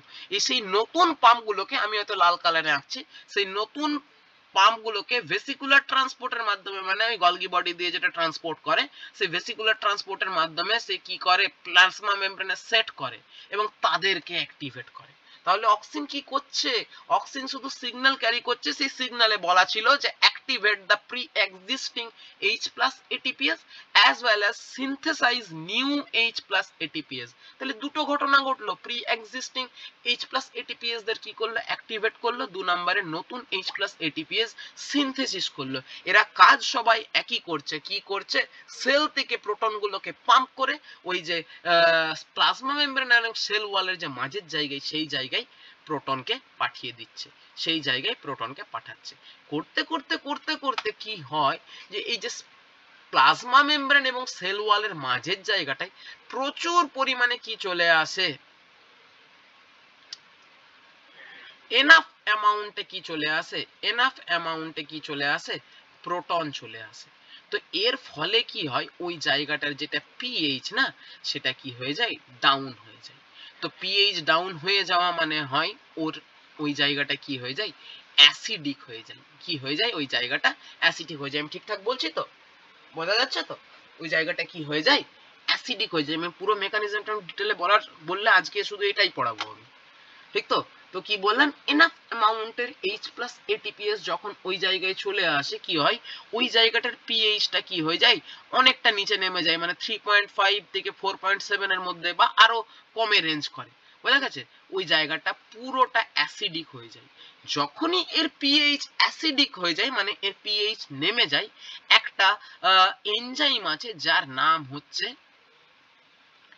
এক্সপ্যানসিন, যার নাম হচ্ছে এক্সপ্যানসিন, ঠিক তো? এই এক্সপ্যানসিন নামক এটা একটা আছে এনজাইম। এই এক্সপ্যানসিন কি হয়ে যায়? অ্যাক্টিভেট হয়ে যায়। এই এক্সপ্যানসিন কি হয়ে যায় বাবা? অ্যাক্টিভেট হয়ে যায়। এই এক্সপ্যানসিন কি কাজ করে? এই যে সেল ওয়াল তো সেলুলোজ বা পেকটিন নিয়ে তৈরি, মানে মোদ্দা কথা এটা পলিস্যাকারাইড। এটা কি? পলিস্যাকারাইড। এখানে এক গাদা গ্লুকোজ অণু পরপর গ্লাইকোসাইডিক লিঙ্কেজে তারা কি করে আছে? এরকম লম্বা একটা চেন তৈরি করে আছে। কি করে এই এক্সপ্যানসিন? কি করে? এই গ্লাইকোসাইডিক লিঙ্কেজ গুলোকে কি করতে শুরু করে? ব্রেক করতে শুরু করে। এই গ্লাইকোসাইডিক লিঙ্কেজ গুলোকে ব্রেক করতে শুরু করে। গ্লাইকোসাইডিক লিঙ্কেজ গুলোকে লিঙ্কেজ গুলোকে ব্রেক করে দেয়, ঠিক তো? গ্লাইকোসাইডিক লিঙ্কেজ গুলোকে ব্রেক করে দেয়। সেল ওয়ালের যেটা সেলুলোজ আছে, সেই সেলুলোজের গ্লাইকোসাইডিক লিঙ্কেজ গুলোকে ব্রেক করে দেয়। বোঝা গেছে? ব্রেক করে কি করে? ব্রেক যখনই করে যায়, যে এটার যেটা সেল ওয়ালটা ছিল না, সেই সেল ওয়ালটা কি হয়ে যায়? লুজ হয়ে যায়। সেল ওয়ালটা যেটা ছিল, সেল ওয়ালটা সেটা কি হয়ে যায়? সেটা নাকি লুজ হয়ে যায়।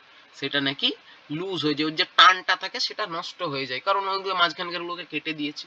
এরপরে কি করে? এই সেলের মধ্যে নতুন পলিস্যাকারাইড সিনথেসিস করে, মানে নতুন পলিস্যাকারাইড কেন বলবো, নতুন গ্লুকোজ সিনথেসাইজ করে। কি করে? সেলের মধ্যে গ্লুকোজ আছে, সেলের মধ্যে কি করে? যদি গ্লুকোজ তৈরি করে, সেই গ্লুকোজ গুলোকে, নতুন গ্লুকোজ গুলোকে বাইরে পাঠায়। আমি সেগুলোকে গ্রিন দিয়ে লিখছি। সেই গ্লুকোজ গুলোকে ট্রান্সপোর্ট করে বাইরে পাঠায়, এবং বাইরে পাঠিয়ে কি করে? এই যে কাটা যে আমার কি রয়েছে, সেলুলোজটা রয়েছে, ব্লু গুলো ছিল আমার আগের গ্লুকোজ, এর মাঝখানে কি করে দেয়? নতুন গ্লুকোজ ঢুকিয়ে দেয়। মাঝখানে নতুন গ্লুকোজ ঢুকিয়ে দেয়, ঠিক তো? এবং আবার কি করে দেয়? গ্লাইকোসাইডিক লিঙ্কেজটাকে এস্টাবলিশ করে দেয়। অন্য একটা গ্লাইকোসাইডেজ কি করে? এই গ্লাইকোসাইডিক লিঙ্কেজ গুলোকে এস্টাবলিশ করে দেয়। এর ফলে কি হয় বলতো? যে সেল ওয়ালটা ছিল, সে লম্বায় কি হয়ে যায়?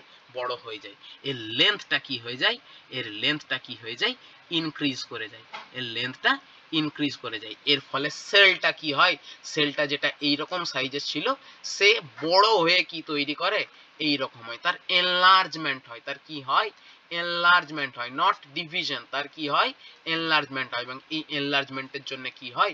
অর্গানটার নাকি গ্রোথ হয়। এই অর্গানটা তখন কি বলছে? সেলের নাম্বারে বাড়ে না, কিন্তু সেলটা সাইজে বেড়ে যাওয়ার জন্য অর্গানটার গ্রোথ হয়। সাইজে বাড়াটাকেই আমরা গ্রোথ বলি, ঠিক তো? তো কি হয়? এইভাবে সেলের কি করায়? গ্রোথ করে। কেমন ভাবে করে? সে H+ ATPase নতুন তৈরি করে এবং প্রি এক্সিস্টিং H+ ATPase কে কি করে? অ্যাক্টিভেট করে। নিয়ে কি করে? প্রোটন পাম্পিং করে। প্রোটন পাম্পিং করে কি করে? ওই জায়গার পিএইচটাকে অ্যাসিডিক বানিয়ে দেয়। এই পিএইচটাকে অ্যাসিডিক বানিয়ে দেয়, মানে সেল ওয়ালের পিএইচটাকে অ্যাসিডিক বানিয়ে দেওয়ার গল্পটাকে বলা হয় ওয়াল অ্যাসিডিফিকেশন। কি বলা হয়?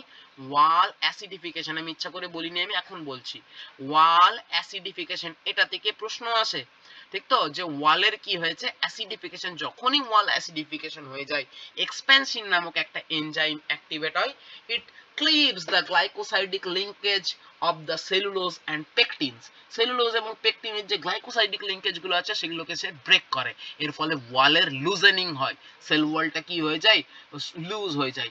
এরপরে কি করে, যে ওই সেলের ভিতরে গ্লুকোজ সিনথেসিস করুক বা যাই করুক, সে গ্লুকোজ নিয়ে আসবে, কোনো জায়গা থেকে ট্রান্সপোর্ট করেও নিয়ে আসতে পারে, ঠিক তো, সেই গ্লুকোজ গুলোকে কি করে, সেই গ্লুকোজ গুলোকে কি করে, সে ওই বাইরে পাঠায়, ভেসিকুলার ট্রান্সপোর্টের মাধ্যমে বাইরে পাঠায়, বাইরে পাঠিয়ে নিয়ে সে কি করে, ভেসিকুলার ট্রান্সপোর্ট না করে গ্লুট দিয়েও পাঠাতে পারে, যাই হোক কিভাবে পাঠায় এটা নিয়ে পরের গল্প বলবো।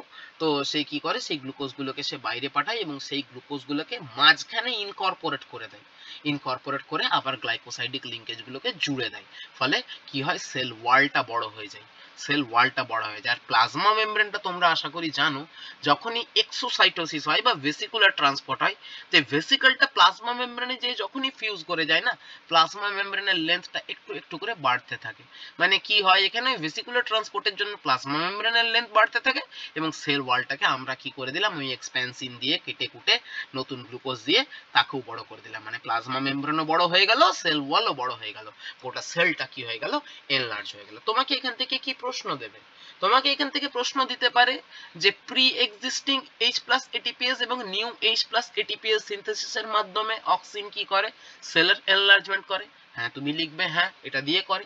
তোমাকে এখান থেকে কি প্রশ্ন আসতে পারে, এক্সপ্যানশনের নামটার প্রশ্ন আসতে পারে, যে কোন এনজাইমকে অ্যাক্টিভেট করে, এটা থেকে আসতে পারে। তোমাকে সিম্পলি ওয়াল অ্যাসিডিফিকেশন কোটেশনের মধ্যে এটা দিতে পারে, যে কে ওয়াল অ্যাসিডিফিকেশন করে, এটা দিতে পারে। আবার তোমাকে সিম্পলি দিতে পারে ওয়াল লুজেনিংও দিতে পারে, এটাও কে করে, অক্সিনই করে। এই পয়েন্টগুলো আমি তোমাদেরকে বলে গেলাম, এগুলো হচ্ছে কোশ্চেন আসার জায়গা। বোঝাতে পারলাম আমি? ঠিক ঠিক তো, এগোবো, চলো।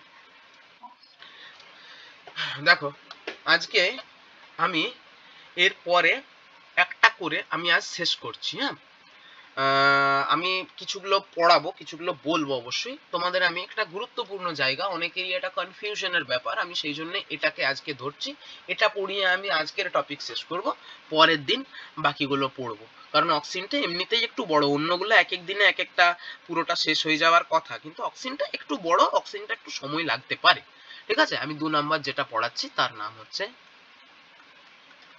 Apical dominance. আচ্ছা, সাথে আমি এখানে একটা বলে দিই, অক্সিন নাকি, এটা আমি পয়েন্টে পরে বলবো, অক্সিন নাকি সেল ডিভিশনেও হেল্প করে, কি করে, সেল ডিভিশনেও হেল্প করে, কি করে, ওই যে আমাদের সিডিকে বলে একটা প্রোটিন আছে, নাম জানো, সাইক্লিন ডিপেন্ডেন্ট কাইনেজ, সেই সিডিকের অ্যাক্টিভেশন এবং ডিঅ্যাক্টিভেশনকে কন্ট্রোল করে অক্সিন নাকি কি করে, এই সেল ডিভিশনেও হেল্প করে। আমি তোমাদের প্রাসঙ্গিকভাবে বলে দিলাম, এটা আমি অনেক পরে বলা উচিত, কিন্তু আমি এখানে যেহেতু সেলের ইলংগেশনের কথা বললাম, তাই আমি এখানে সেল ডিভিশনের কথাটাও মেনশন করে গেলাম, যে অক্সিন সেল ডিভিশনও করতে পারে, কিসের মাধ্যমে করে, ওই সেল ডিভিশন যে সাইক্লিন ডিপেন্ডেন্ট কাইনেজ আছে তার অ্যাক্টিভেশনটাকে নিয়ে সে কি করে, খেলা করে সে কি করতে পারে, সে সেল ডিভিশনও করতে পারে। এবং আরেকটা আমি বলে দিচ্ছি, একটার নাম হচ্ছে সিডিসি, সিডিসি মানে হচ্ছে সেল ডিভিশন সাইকেলের কিছু প্রোটিনস থাকে, বিশেষ করে CDC25 কে কি করতে পারে নাকি, ফসফোরাইলেশন করে অ্যাক্টিভেট করে এ কি করতে পারে, সেল ডিভিশনকে কন্ট্রোল করতে পারে। হয়েছে, এটা নিয়ে আমি পরে আরো কথা বলবো, যখন আমি সাইটোকাইনিন বলবো তখন এর ডিটেইলিং বলবোই আমি আবার, যে অক্সিনের সাথে সাইটোকাইনিনের এই মানে সেল ডিভিশন কন্ট্রোলিং এর কি পার্থক্য আছে সেটা আমি পড়বো। আজকে আমরা এপিক্যাল ডমিনেন্স পড়ছি। দেখো এপিক্যাল ডমিনেন্সটা সম্পর্কে আমরা অনেকেই জানি হয়তো, যে কি, যে একটা গাছ যদি থাকে, সেই গাছটার মাথায় যদি কি থাকে, যে বার্ডটা থাকে, সেই বার্ডটাকে আমরা কি বলি, এপিক্যাল বার্ড, সেটাকে কি বলি আমরা, এপিক্যাল বার্ড। এটা actually the shoot apical meristem, সেই শুট এপিক্যাল মেরিস্টেমটাকে আমরা কি বলি, এপিক্যাল বার্ড বলি তো, ইয়েস অর নো, ঠিক তো। দ্যাস এপিক্যাল বার্ডটাই হচ্ছে রেসপন্সিবল ফর গ্রোথ, এর জন্যই কি হয়, গ্রোথ হয়। এই বার্ডটা যতদিন মানে মেরিস্টেম হিসেবে কাজ করছে এ গ্রোথ করাতে পারবে। এই বার্ডটা কোনো কারণে যদি ফ্লোরাল বার্ডে কনভার্ট হয়ে যায় তাহলে কিন্তু গ্রোথটা স্টপড হয়ে যাবে। আমার এখানে এটা প্রসঙ্গ নয়। আমার বক্তব্য হচ্ছে যে আমরা একটা জিনিস দেখতে পাই উদ্ভিদদের মধ্যে, প্ল্যান্টসদের মধ্যে একটা জিনিস দেখতে পাই যে এপিক্যাল বার্ড যখন উপস্থিত থাকে এবং অ্যাক্টিভ থাকে তখন এ নাকি কি করে, যে ল্যাটারালস বার্ড গুলো আছে, ল্যাটারাল বার্ডস মানে এখানে আমি তোমাকে বলছি অ্যাক্সিলারি বার্ডস গুলো, কোনখানে যেগুলো অ্যাক্সিলে থাকে, কক্ষে যে বার্ড গুলো থাকে, এই যে অ্যাক্সিলারি বার্ডস, ঠিক তো আমি কি লিখছি, আমি অ্যাক্সিলারি, কি বলছি, অ্যাক্সিলারি বার্ডস, বা এটাকে আমি বলতে পারি যে আমাদের ল্যাটারাল বার্ডস, কি বলি আমি, ল্যাটারাল বার্ডস, ঠিক তো। তো বলছে যে যতক্ষণ এপিক্যাল বার্ড কি থাকে, অ্যাক্টিভ থাকে, কি থাকে, অ্যাক্টিভ থাকে, ফাংশনাল থাকে, ঠিক তো, সে নাকি কি করে, অ্যাক্সিলারি বার্ডের কি করে, নাকি গ্রোথটাকে কি করে, অ্যাক্সিলারি বার্ডের গ্রোথটাকে সে কি করে রাখে, ইনহিবিট করে রাখে। কি করে রাখে, ইনহিবিট বলবো না স্যার, গ্রোথের কি হয়, রেটটা খুব কম হয়, গ্রোথের রেট কি হয়, আমি লিখছি জিআরটা কি হয়, লো হয়, ঠিক তো, ইনহিবিট কথাটা ইউজ না করাই ভালো, ঠিক তো। তো এ কি করে নাকি, যতক্ষণ এপিক্যাল বার্ড উপস্থিত আছে, এপিক্যাল বার্ড কি করে নাকি অ্যাক্সিলারি বার্ডের গ্রোথটাকে কি করে, ইনহিবিট করে দেয়। এর ফলে কি হয়, এর ফলে গাছটা বলছে, এর ফলে কি হয়, যদি এরকম ঘটনা ঘটে যে প্ল্যান্টটা আছে, সেই প্ল্যান্টটা কি হবে, সে কি হয়ে যাবে, টল হবে, সে কি হবে নাকি, সেই প্ল্যান্টটা সে লম্বায় বাড়বে, তার কি হবে নাকি, তার সে লম্বায় বাড়বে, তার কি হবে না, তার নাকি ল্যাটারাল গ্রোথ হবে না, তার নাকি কি হবে না, তার নাকি ল্যাটারাল গ্রোথ হবে না, তার শুধুমাত্র কি হবে নাকি ভার্টিক্যাল গ্রোথ হবে, কি হবে, তার নাকি ভার্টিক্যাল গ্রোথ হবে। তাহলে ভার্টিক্যাল গ্রোথ হলে কি হয়, একটা প্ল্যান্ট নাকি শেষ লম্বায় বাড়ে, সে নাকি কি হয়, টল হয়, তার ল্যাটারাল গ্রোথ হবে না। ল্যাটারাল গ্রোথ হলে কি হতো, ল্যাটারাল গ্রোথ হলে সে কি হয়ে যেত নাকি বুশি হয়ে যেত, সে তার কি হতো, একটা বিরাট অঞ্চল জুড়ে ছড়িয়ে থাকতো, ঠিক তো। এই যে আমি দুদিকে এত লম্বা লম্বা দুটো এঁকে দিলাম, বলছে এগুলো করতে পারবে না, এগুলো করতে পারবে না, সে সে কি হবে, ওই লম্বাতেই শুধু বাড়বে, আর সাইডের গুলো খুব কম কম বাড়বে, সাইডের গুলো খুব কম কম বাড়বে, ঠিক তো। তো একটা গাছকে যদি আমাকে বাড়াতে হয় তাহলে আমার দুটোই দরকার, তাকে লম্বায়ও বাড়াতে হবে এবং তাকে একটু চওড়াতেও, মানে তাকে কি করতে হবে, তাকে একটু বেশি এরিয়া ধরে যে সে যেন থাকে সেটাও করতে হবে। সেকেন্ডারি গ্রোথ ভেবো না কেউ, বার্ডের কথা বলছি আমি, হ্যাঁ, ভেজিটেটিভ বার্ড কি তৈরি করবে, ব্রাঞ্চ তৈরি করবে, সেই ব্রাঞ্চিং গুলো কি হবে, কম হবে, ল্যাটারাল ব্রাঞ্চিং গুলো কি হয়ে যাবে, তার অনেক কমে যাবে। কথাটা বোঝা গেছে? তো এই ঘটনাটা আমরা ন্যাচারালি দেখতে পাই, ন্যাচারালি দেখতে পাই। এই যে জিনিসটা আমরা দেখতে পাই সেই জিনিসটাকে আমরা বলি এপিক্যাল ডমিনেন্স। বলছে এই যে এপিক্যাল বার্ডটা যখন প্রেজেন্ট আছে, এপিক্যাল বার্ডটা is dominant over axillary bird, it is dominant over lateral birds বা axillary birds, it is dominant over axillary birds, ঠিক তো। apical bird is dominant over lateral birds। এর ফলে কি হয় তোমাদেরকে আমি বললাম, এই ধরনের যে ইনহিবিশন বা এই ধরনের যে গ্রোথ রেট কমানোর গল্প, এটাকে বলা হয় কোরিলেটিভ ইনহিবিশন। কি বলা হয়, কোরিলেটিভ ইনহিবিশন, নামটা মনে রাখবে, কোরিলেটিভ ইনহিবিশন। বলছে কেন হয়, মন দিয়ে শোনো। বলছে সবার প্রথমে আমি বলি যে ল্যাটারাল বার্ডের কি বলছে, ল্যাটারাল বার্ড যারা আছে না, ল্যাটারাল বার্ডের গ্রোথের জন্য না, গ্রোথের জন্য কি বলছে নাকি কি দরকার, লো কনসেন্ট্রেশনের কি দরকার, অক্সিন দরকার।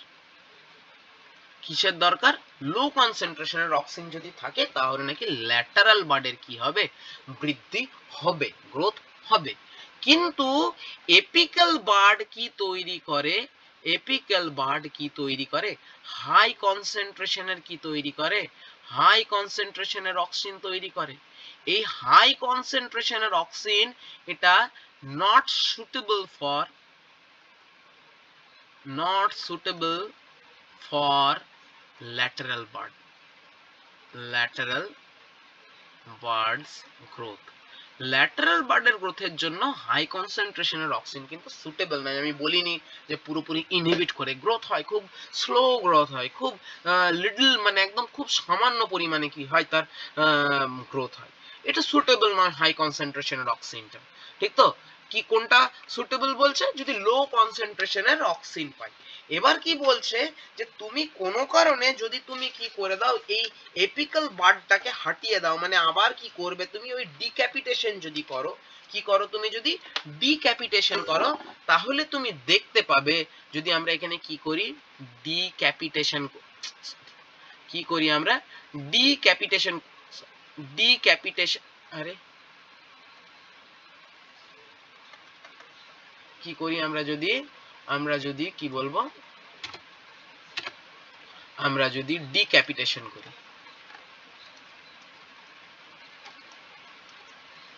ক্যাপিটেশন করি, মানে কি করি রিমুভাল অফ এপিক্যাল বার্ড, মানে স্যাম, তাহলে কি দেখতে পাবো এপিক্যাল বার্ড উপস্থিত নেই। এপিক্যাল বার্ড কি তৈরি করতে পারবে না, অক্সিন আর তৈরি করছে না। আমি তোমাকে বলেছিলাম যে shoot apical meristem is the primary site for auxin synthesis. তাহলে আর অক্সিন তৈরি হচ্ছে না, ঠিক তো? খুব লো অ্যামাউন্টের অক্সিন হয়তো ইয়াং লিভ বা অন্যান্য কেউ তৈরি করছে।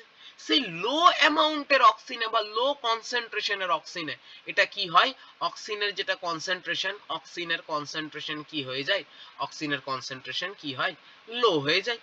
কারণ এপিক্যাল বার্ডটাই নেই, এপিক্যাল বার্ড যে হাই করার গল্প ছিল সেই নেই। এই কনসেন্ট্রেশনে কি হয়, ল্যাটারাল বার্ড কি হয়, ল্যাটারাল বার্ডের কি হয়, গ্রোথ হয়। ঠিক তো? ল্যাটারাল বার্ডের কি হয়, গ্রোথ হয়। দেখো বাবা, এটা নিয়ে না অনেক থিওরি আছে, তবে একটা যে লেটেস্ট থিওরি, যার নাম হচ্ছে, মানে লেটেস্ট থিওরি বলা ভুল, এটা হচ্ছে ওয়াইডলি অ্যাকসেপ্টেড থিওরি, যার নাম হচ্ছে থিম্যান স্কুগের থিওরি।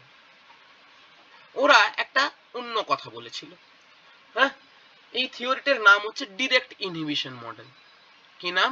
Direct inhibition model. এটা হচ্ছে widely accepted.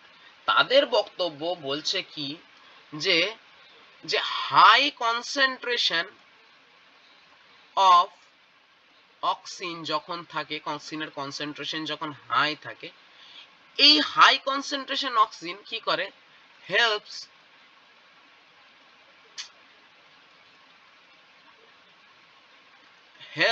Maintain high concentration of ABA। তারা কি নাকি হাই কনসেন্ট্রেশনের অক্সিন কি করে, AB এর কনসেন্ট্রেশনটাকে হাই রাখতে সাহায্য করে। আমি বলছি না সে ABA সিনথেসিস করে, মাইন্ডেড, ABA সিনথেসিস করে এটা বলছি না। আমি কি বলছি, ABA আলাদা সিনথেসিস হয়েছে, অক্সিন আলাদা সিনথেসিস হয়েছে। অক্সিনের কনসেন্ট্রেশনটা যদি হাই থাকে, তাহলে কি বলছে, এই অক্সিনের হাই কনসেন্ট্রেশন AB এর কনসেন্ট্রেশনটাকে হাই রাখতে সাহায্য করে। আর বলছে যদি AB এর কনসেন্ট্রেশন হাই থাকে না, যদি AB এর কনসেন্ট্রেশন হাই থাকে, এটা বলছে ল্যাটারাল বার্ডের জন্য কি বলছে, এটা ল্যাটারাল বার্ডের জন্য কি নয়, নট অপটিমাল। এটা ল্যাটারাল বার্ডের গ্রোথের জন্য, ল্যাটারাল বার্ডের গ্রোথের জন্য নট অপটিমাল, ল্যাটারাল বার্ডের গ্রোথের জন্য এটা অপটিমাল নয় বাবা। ঠিক তো? ল্যাটারাল বার্ডের গ্রোথের জন্য এই কনসেন্ট্রেশনটা অপটিমাল নয়, এই কনসেন্ট্রেশনটা অপটিমাল নয়। এর জন্যই কি হয়ে যায়, গ্রোথটা স্লো হয়ে যায়। যখনই অক্সিন কি হয়ে যায়, ডিক্যাপিটেশন হয়, অক্সিনের কনসেন্ট্রেশন লো হয়, AB এর কনসেন্ট্রেশন কি হয়ে যায়, ল্যাটারাল বার্ডে কমে যায়, ল্যাটারাল বার্ডে AB এর কনসেন্ট্রেশনও কমে যায়। ফলে কি হয়, তখন ভালো গ্রোথ হয়, ফলে কি হয়, তখন ভালো গ্রোথ হয়। ঠিক তো? তো আমাদের অনেকেরই মনে হতে পারে এগুলো আমরা কেন করতে চাই, এগুলো তো আমার করার কোনো প্রয়োজন নেই, ভালোই তো মাথা আছে, মাথা থাক, লম্বাই বাড়ুক, আমরা তো এটাই শিখেছি, কারো মাথা কাটবো না। কিন্তু দেখো, তোমাদের একটা ভালো উদাহরণ দিচ্ছি, চা গাছ, এটা সম্পর্কে সবাই আমরা জানি। আমরা যেহেতু বটানির স্টুডেন্ট, আমরা কোনো না কোনো কারণে আমরা দার্জিলিং হয়তো একবার করে গিয়েইছি, তাই না? হ্যাঁ, তো আমরা আশা করি সবাই চা তোলার পদ্ধতি দেখেছি, যে ওখানে মহিলারা কি করে, সিম্পল দাঁড়িয়ে থেকে পেছনে একটা ঝুড়ি থাকে আর হাতে করে চা তোলে। তো চা গাছকে তুমি যদি দেখো, তো চা গাছে আমরা কি করি, এইরকম এই এপিক্যাল ডমিনেন্সটাকে রিমুভ করার চেষ্টা করি। চা গাছ যদি এপিক্যাল ডমিনেন্স থাকে চা গাছের, তাহলে চা গাছ কিন্তু লম্বায় অনেক বড় হয়ে যাবে। ঠিক তো? আর পাহাড়ে হয়, ঢালে হয়। তাহলে ওই মহিলাদেরকে না ওই গাছের উপর চেপে, ডালের উপর চেপে চা তুলতে হবে। এটা খুব কষ্টকর ব্যাপার হবে। মহিলাদের জন্য পড়ে যেতেও পারে। আর দেখতেও বাজে লাগবে। মানে ফটোজেনিক হবে না ঠিক ব্যাপারটা, হ্যাঁ? যে চায়ের গাছের ছবি তুললে যেমন একটা সুন্দর ছবি হয়, সেই ব্যাপারটা গাছের উপর গাছের ডালে চেপে থাকলে ঠিক ছবিটাও ভালো আসবে না। তো কি করা হয়, চা গাছের হাইটটাকে ছোট করার জন্য, এবং চা গাছে যত বেশি পরিমাণে ওর ভেজিটেটিভ পার্টটা আমাদের ইম্পর্টেন্ট। ও কি ফুল দিচ্ছে, ও কি ফল দিচ্ছে, that's not important for us. Or vegetative পার্টটা ইম্পর্টেন্ট। যত বেশি তার ব্রাঞ্চ বেরোবে, তত বেশি তার কি হবে, পাতা হবে, আর আমি তত বেশি লাভ করব। তো ওক্ষেত্রে কি করা হয়, ওই মাথাটাকে কাটতে শুরু করা হয়। বারবার বারবার মাথাটাকে কেটে কেটে কেটে কেটে কি করা হয়, তার সাইডে তার কি হয়, তাকে সাইড দিকে বৃদ্ধিটা, তার ল্যাটারাল গ্রোথটাকে বাড়ানোর চেষ্টা করা হয়। এর ফলে চা গাছ বেশ বুশি হয়, বেশ ঝোপঝাড় হয়, বেশ চওড়া গাছ হয়। ঠিক তো? অনেকটা অনেকটা একটা চা গাছ অনেকটা জায়গা জুড়ে থাকে। তার দেখবে হাইট খুব কম। ঠিক তো? হাইট হয়তো হার্ডলি হয়তো ৫ ফুটও হয় না। ৫ ফুটের থেকেও কম হয় ধরে নাও। ৫ ফুট ধরে নাও, আমি তোমাকে স্ট্যান্ডার্ড একটা হাইট বললাম। ৫ ফুট, কিন্তু চওড়া তো বাবা অনেক। ঠিক তো? অনেক চওড়া। কেন করা হয়? যাতে চাটা আমাকে প্লাগ করতে সুবিধা হয়। তার ভেজিটেটিভ পার্টকে আমাদের ইকোনমিক ইম্পর্টেন্স আছে। তার পাতা নিয়ে আমাদের ইকোনমিক ইম্পর্টেন্স আছে। যত বেশি ব্রাঞ্চ হবে, তত বেশি নোড পাবো, তত বেশি পাতা গজানোর চান্স থাকবে। তো তাই আমরা সেখানে কি করতে দিই না, ওর এপিক্যাল ডমিনেন্স তাকে থাকতে দিই না। আমরা কি করে দিই, ডিক্যাপিটেট করি। ডিক্যাপিটেট করে আমরা কি করি, তার ল্যাটারাল গ্রোথ করানোর চেষ্টা করি, বুশি করার চেষ্টা করি। ঠিক তো? আশা করি যখন জলপাইগুড়িতে নেমেছো বা যখন শিলিগুড়িতে নেমেছো, ঠিক না, আমার ওখানে মানে আমি প্রায় প্রতি বছরই যাই ধরে নাও। তো ওখানে তুমি যদি নেমে নিয়ে দেখো, তাহলে কি দেখতে পাবে, যে ওই চা গাছ, পুরোনো চা গাছগুলো যেগুলো মরে গেছে, সেই চা গাছের যে স্টেমটা আছে না, মানে যে পুরো যে ট্রাঙ্কটা আছে, সেটাকে দেখবে কেটে ভালো করে বার্নিশ করে উপরে একটা কাঁচ বসিয়ে ওটাকে টেবিল বানিয়ে দেওয়া হয়েছে। আর বেশ চওড়া টেবিল, মানে তুমি ডাইনিং টেবিল হিসেবে ইউজ করতে পারো না, মানে টি টেবিল, ছোট্ট একটা গোল টেবিল হলো এরকম না, এই বড় বিশাল বড় টেবিল, পুরোটাই চা গাছের টেবিল। মানে চা গাছটা এতটা ল্যাটারালি এক্সপ্যান্ডেড যে ওই চা গাছটাকে কি করতে পারো তুমি, ওই পরে তারা টেবিল হিসেবে ইউজ করে। যখন চা গাছটা মরে যায়, ওর উডটাকে কি করে নিচে নামিয়ে নেয়, ওটাকে ভালো করে পালিশ মালিশ করে ওপরে ঘষে তার সেখানে কি করে দেওয়া হয়, উপরে কাঁচ বসিয়ে বড় টেবিল বানিয়ে দেওয়া হয়। ছোট টেবিলও হয়, বড় টেবিলও হয়। মানে কি করা হয়, চা গাছের ক্ষেত্রে ল্যাটারাল বার্ডসদের গ্রোথটাকে প্রমোট করার চেষ্টা করি, যাতে ওর হাইটটা কম থাকে, ভেজিটেটিভ পার্টটা ওর ডেভেলপ ভালো হয়। ঠিক তো? ওর তো ফুল ফল নিয়ে আমার কাজ নেই, আমার তো পাতা গজানো নিয়ে কাজ। এবং যেটা কি করতে, আমাকে তুলতেও সুবিধা হবে। হ্যাঁ, যারা মহিলারা তোলেন, তারা কি করে, কেমন ভাবে ওই নির্দিষ্ট একটা জায়গায় দাঁড়িয়েই তাদের হাতের রিচের মধ্যে থাকে। কেউ দেখেছো এমনি ওপরের দিকে হাত বাড়িয়ে কেউ চা তুলছে, নর্মালি তোলে না। তাদের চাটা মোটামুটি নিচেই থাকে, মানে কোমরের হাইটের থেকে বা কোমরের থেকে একটু ওপরে থাকে। ওখান থেকেই তারা চায়ের পাতাকে তুলতে পারে। তো this is the importance of apical dominance. কারো কারো ক্ষেত্রে এপিক্যাল ডমিনেন্স আনা হয়, কিছু কিছু ক্ষেত্রে এপিক্যাল ডমিনেন্সকে রিমুভ করার চেষ্টা হয়। আমরা দেখবো সাইটোকাইনিন নামক একটা হরমোন পড়বো, যে দেখবো এই এপিক্যাল ডমিনেন্স রিমুভালে হেল্প করছে। আমরা মাথা কেটে দিলে এমনিতেই হবে, কিন্তু গাছে এপিক্যাল ডমিনেন্সকে রিমুভ করতেও চেষ্টা করে নিজে নিজেই। গাছ নিজেই কি করে, যে সবসময় যদি লম্বাই বাড়ায়, তাহলে লিকপিকে শরীর হবে গাছটা। গাছটা তো সাইডে যদি না বাড়ে, তাহলে তো গাছটা লিকপিকে হয়ে যাবে, ফট করে হাওয়া দিলে পড়ে যেতে পারে। তো গাছটা সাইডেও তো বাড়া দরকার। তো এটা নিজে নিজে সে কন্ট্রোল করে, কাকে দিয়ে, সাইটোকাইনিনকে দিয়ে। সেটাও আমরা শিখবো। ঠিক আছে? আজকে আপাতত এখানে শেষ করলাম। কারো কোনো প্রশ্ন আছে?